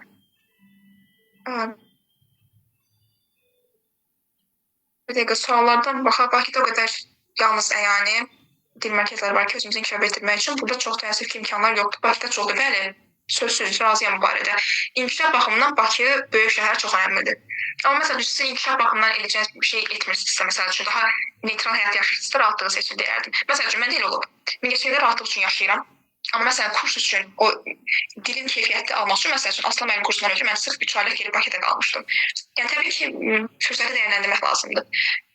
Ukraynada onlayn qiyabi magistr təhsil alın. Bunu düşünmək olar əslində, onlayn və qiyabi. Niyə də yox? Yaxşı fikirdir. Sevgili sonra təşəkkür edirəm fikriniz üçün. Düşünəndə hər zaman əyani düşünmüşəm düzdür, amma bunu da fikirləşmək olar. Yaxşı məsləhət. Negative minds won't give you a chance. Exactly. Əla, mükəmməl. Mükəmməl tespit. Hər ki, Zoom adlı yarımçı dinləməli oldum. Möhtəşəmsiniz. Çox sağ olun, çox təşəkkür edirəm fikirləriniz üçün. Təkrar sizə təşəkkür edirəm və sizi özünüzü təbrik etmək istəyirəm ki, bu saatda vaxtınızı ayırıb inkişafınıza bir yatırım edirsiniz və bu artıq yolun yarısına gəlməyiniz deməkdir. Və bunun fərqində olan insanlar çox azdır. Bir də mən qərar verə bilmirəm, magistrla bir yerdə nə işləyim? Magistrla bir yerdə nə işləyim? O mənada əgər versəm çətin olar ya yox. Yəni həm işləyərəm magistr oxumaq. Bu əslində belə deyim, mümkünsüz bir şey deyil, bunu eləyən nə qədər insan var. Yəni baxır o sizin motivasiyanıza, əzminizdə. Əgər o əziyyətə hazırsınızsa, o həyat tərzinə eləyə bilərsiniz. Amma yox, məsəl üçün daha sırf təcrübə toxunmaq üçün istəyirsinizsə, məsələn müəllim olaraq şəxsi məsələn kurs hazırlığı keçməklə başlaya bilərsiniz birbaşa MİQ-dənsə. Çünki həm MİQ-ə hazırlaşın, oranın çətinliyini alın, həm magistr bu biraz sizi, yəni belə deyim, bir neçə işə birdən fokuslanıb yarı keyfiyyət görməkdənsə, sırf bir işə fokuslanıb daha keyfiyyətli alınsın. Bəli, sırf inkişaf üçün hər zaman Bakıda oxumaq və yaşamaq istəmişəmdir. Əla, istəyiniz varsa ona, yəni ondan ötürü digər əziyyətlər keçmək istəyirsinizsə, niyə də yox? Mən onlayn qiyabi təhsil alıram, çox rahat evdən belə çıxmışsınız, sizə dəyərləndirin. Əla, bunu yoxlamaq olar. Çox sağ olun, təşəkkür edirəm fikriniz üçün. Çox möhtəşəm təlimdir. Təşəkkür edirəm təkrar, çox sağ olun fikirləriniz üçün. Nə xoş mənə. Sizə fayda ötürə bilirsə, nə xoş mənə. Mən bu təlimdə sizinlə bölüşdüyüm məlumatları mənim ancaq belə yaxınlarım az çox bunu bilirlər. Elə vaxtlardan araşdırmağa başlamışam ki, hansı ki onda mən nəinki müəllim, tələbə belə deyildim. Təxminən bir 12-13 yaşım olardı yəni. O dövrlərdən yığıb gətirdiklərimi də hamısını sizinlə bölüşməyə çalışdım. Ümid edirəm ki, faydalı oldu. Happy New Year. I wish you many happiness day and good luck in your life.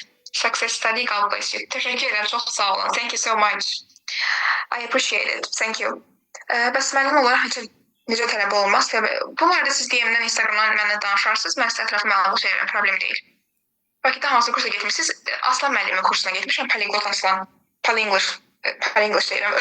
Öz brandim o qədər şeydir ki, dilimə düşüb. Polyglot Language Center. Polyglot dil mərkəzində. Mən ikinci kursdan sizcə magistr oxuyum, yoxsa MIG? Şəxsi tövsiyə olaraq mən magistr deyərəm.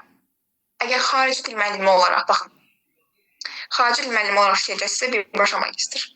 Çünki MIG, baxın, bayaqda nə danışdırıq? Təhsil sistemində xarici dillər əzbərçilik üzərindəndir və bunu dəyişə bilmirik. Və siz məktəbdə işləsəniz, bunu nəzərə alın ki, istərsiniz oranın sisteminə məcbur olacaqsınız getməyə. Yəni siz əzbər keçmiş metodikalarla dil öyrətməyə razısınız bu müəllim olaraq.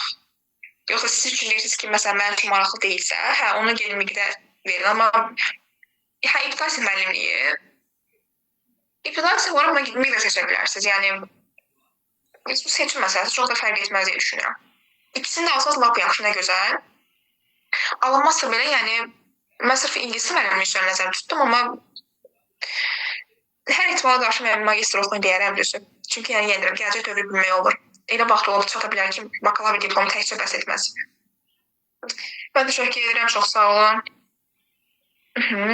Başqa probleminiz varmı dostlar? Burada hər kəs öz problemini az da olsa bir probleminin səbəbini və həllini anladım. Mən əsas o maraqlıdır hal-hazırda.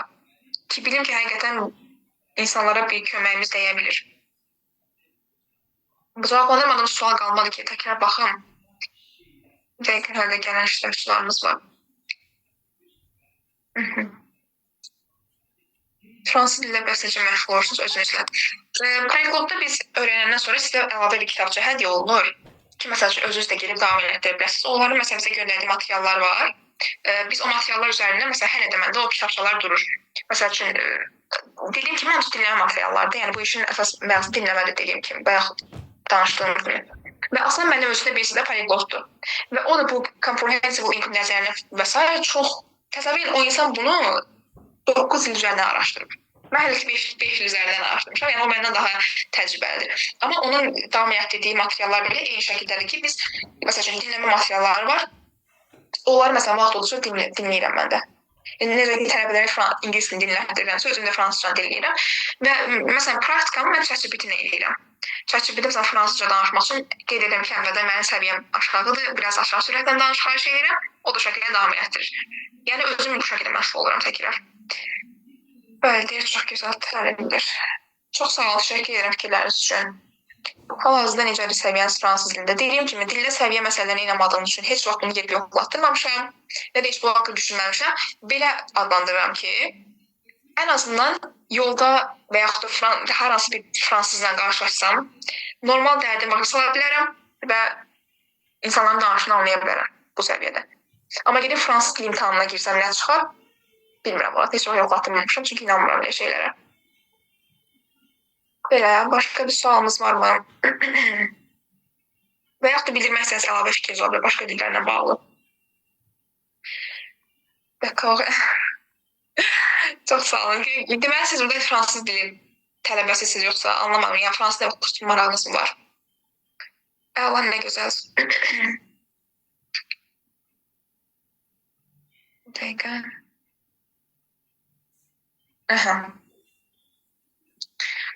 Və onu da qeyd edim ki, bu dediyimiz texnikalarla həqiqətən praktik eləsəniz və o bacarığa yiyələnsəniz, o ki, deyirəm, hangi məsəl üçün dinlə məşğul olmayanası onurursunuz. Baxın, əgər dili mənimsəmisinizsə, yəni bu şuraltı təbii metodlarını əzbərdən kitabdan uzaq olaraq, siz o dillə məşğul olmasanız belə, o dili heç vaxt unuda bilməzsiniz. Sadəcə olaraq, o dilin üstünə Aslan mənim həmişə bizə belə təsvir edir ki, o dilin üzərində biraz toz basır sanki. Amma bir gün, 2 gün yenə dinləmələrə qayıdandan sonra o tozun üstünü təmizləyirsiniz və eyni şəkildə heç nə itirməmiş olursunuz.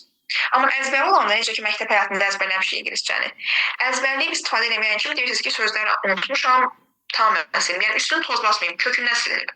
Yəni bunu unutmayın. Həqiqətən düzgün metodla işləyirsinizsə, o dili unutma ehtimalınız yoxdur. Müəyyən ehtimal məqamlarda biraz o tormozlana bilər, hansı ki, məsəl üçün üzərini toz basır dediyim misal. Amma yenə məşğul olmamışkən kimi yerinə düşəcək, görəcəksiniz ki, heç bir şey unutmamısınız. Məsələn, Aslan müəllim mən təliminə qoşulmuşam 2 il bundan öncə olar. O polyak dilində bizə keçdiyi praktikanın sonunda bilmədiyim bir dildə nə sözlər var idi orada bizə dediyi. O sözlər mənim hələ də ağlımdadır. Halbuki o təlimdən sonra mən bir dəfə belə polyak dilində məşğul olmamışam. Gəlib o sözləri praktik eləməmişəm. Bir 4-5 dənə sözdür təxminən. Hələ də ağlımda o sözlər. Niyə? Çünki şuuraltı da yadımızda qalıb. Yəni məsələn o üçün idi, gözləmək idi, sonra nə var idi? Başqa hansı sözləri xatırlamıram. Amma yəni onu desək ki, məsələn polyak dilində bu nə deməkdir? Mən onu həmişə xatırlayacağam bilirəm. Həmişə belə olub. Yəni bu həqiqətən bunu başa düşəndə siz beyninizin nə qədər böyük bir gücə malik olduğunu anlayırsınız. Bunun dəyərini bilmək lazımdır. Xeydə 24 ikinci xarici dil fransız dili keçir. Siz Mingəçevir Dövlət Universitetindənsiz. Mən qarışdırdım deyəsən. Siz bayaq onu qeyd etmişsiniz yoxsa? Nə gözəl, lap yaxşı, əla. Əla, çox gözəl. İkinci xarici bizə fransız dili olub. Lap yaxşı, əla, çox gözəl. Daha xüsusi, yəni şəxsi olaraq o problemləriniz nə olarsa dostlar, hər birinizə bildirirəm bunu. İstər dillə bağlı, istər başqa bir nəsə məlumatla bağlı hər hansı məsləhət ola bilər, fərqi yoxdur. Bizim Instagram səhifəmizə nə vaxt siz yaza bilərsiniz DM-lə. Maksimum dərəcə mən özüm həmişə cavablandırıram. Yəni necə lazımsa ətraflı konsultasiya edib danışa bilərik. Və sonda mən demişdim ki, təlimi sona qədər gözləyən, daha doğrusu iştirak edən tələbə deməyim, yəni iştirakçılarımıza belə bir şey eləmək istəyərəm ki, bu təlimə qoşulmusunuzsa demək ki, xarici dillərə qarşı marağınız var. Bu təlimə qoşulmusunuzsa demək ki, bir dil bacarığı edinmək istəyi kimi bir hədəfiniz var. Və yəqin ki, bunun üçün çox yerlər sınamısınız. Axırda gəlib belə təlimlərdən çarə tapırsınız ki, görürsən problemi hardadır, öyrənək. Mən dediyim kimi, bizdə dərslər onlayn, İngilis dili danışıq dərsləri mövcud olur. Və yaş kateqoriyamız belədir ki, uşaqlar üçün hardasa 12 yaşdan yuxarı, 11-12 yaşdan yuxarı götürürük. Böyük yaşların sınırı yoxdur, Türklər demiş. Əgər bizdə məsəl üçün bu metodları gedib biraz özünüz üçün araşdırın, yoxlamağa çalışın. Qərar versəniz ki, özünüz yox, hər hansı müəllimlə işləmək istəyirsiniz. Bizim üçün burada iştirak edən bu təlim iştirakçılarına mən dərslərlə bağlı 30% endirim eləyəcəm. Əgər dərslə qoşulmaq fikriniz olarsa nə zamansa. Onun üçün sadəcə məsələn nə vaxt qoşulma fikriniz olarsa ümumiyyətlə bir dənə mən DM-dən yazanda bu təlimi xatırladarsınız ki, mən sizin falan təliminizdə iştirak eləmişdim ki, mən sizdən olub daha xüsusi məşğul olmaq istəyərəm. Çünki həqiqətən deyirəm, belə təlimləri mən çox təşəkkür edirəm ki, təşkil edirlər ki, insanlara bir faydamız dəyir. Və daha da yaxşı olar ki, birbaşa yəni sizin şəxsi olaraq bütün problemlərinizi toxunub həll edək. Və belə bir şəraiti mən sizin üçün yaratmaq istəyirəm. Əgər nə vaxtsa belə bir fikriniz olarsa, bizdən bağlı elə bir şey müzakirə edə bilərik. Sırf bu təlim iştirakçılarına, əsasda sonuna qədər iştirak edən təlim iştirakçılarımıza belə deyək, o imkanı yaratmaq istəyirəm. Əgər nə vaxtsa ehtiyac olarsa, bizim dərslərdə 30%-ə qədər endirim yararlana bilərsiniz. Belə, başqa bir sual və yaxud da nəsə bir problem bildirmək istədiyiniz bir şey yoxdursa, başqa bir sualımız varmı? Ümid edirəm ki, cavablandırmadığımız heç bir şey qalmadı deyə ümid edirəm. Yenə də daha suallara baxaq. Təşəkkür var olasınız. Çox sağ olun, mən təşəkkür edirəm. Hazırda bir kursda dərs alıram və ondan razıyam. Əla, təşəkkür edirəm. Bu təlimdən də çox şeyəm. Lap yaxşı, əla. Nə gözəl. Əgər o kursdan yetər qədər özünüzü hali götürürsünüzsə, demək ki, doğru yoldasınız. Davam edin. Heç nəyə görə, necə deyərlər, həvəsdən motivasiyadan düşməyin. Be very interesting. Thank you so much. Təşəkkür edirəm, çox sağ olun. Başqa bir deyəcəyimiz yoxdursa, mən sözü artıq son olaraq Səminə xanımı buraxım. Səminə xanım, buyurun söz sizlərlə bağlanışınızı eləyin istəyirsinizsə, artıq yavaş-yavaş bitirək və sağ olacaq. Dəvətimi qəbul edib dəyərli vaxtınızı ayırdığınız üçün ilk öncə sizə təşəkkürümü bildirirəm. Daha sonra iştirak edən iştirakçılarımıza təşəkkürümü bildirirəm, minnətdarım. Gecəniz xeyrə qalsın. Çox təşəkkür edirəm. Gecəniz xeyrə. Çox sağ olun.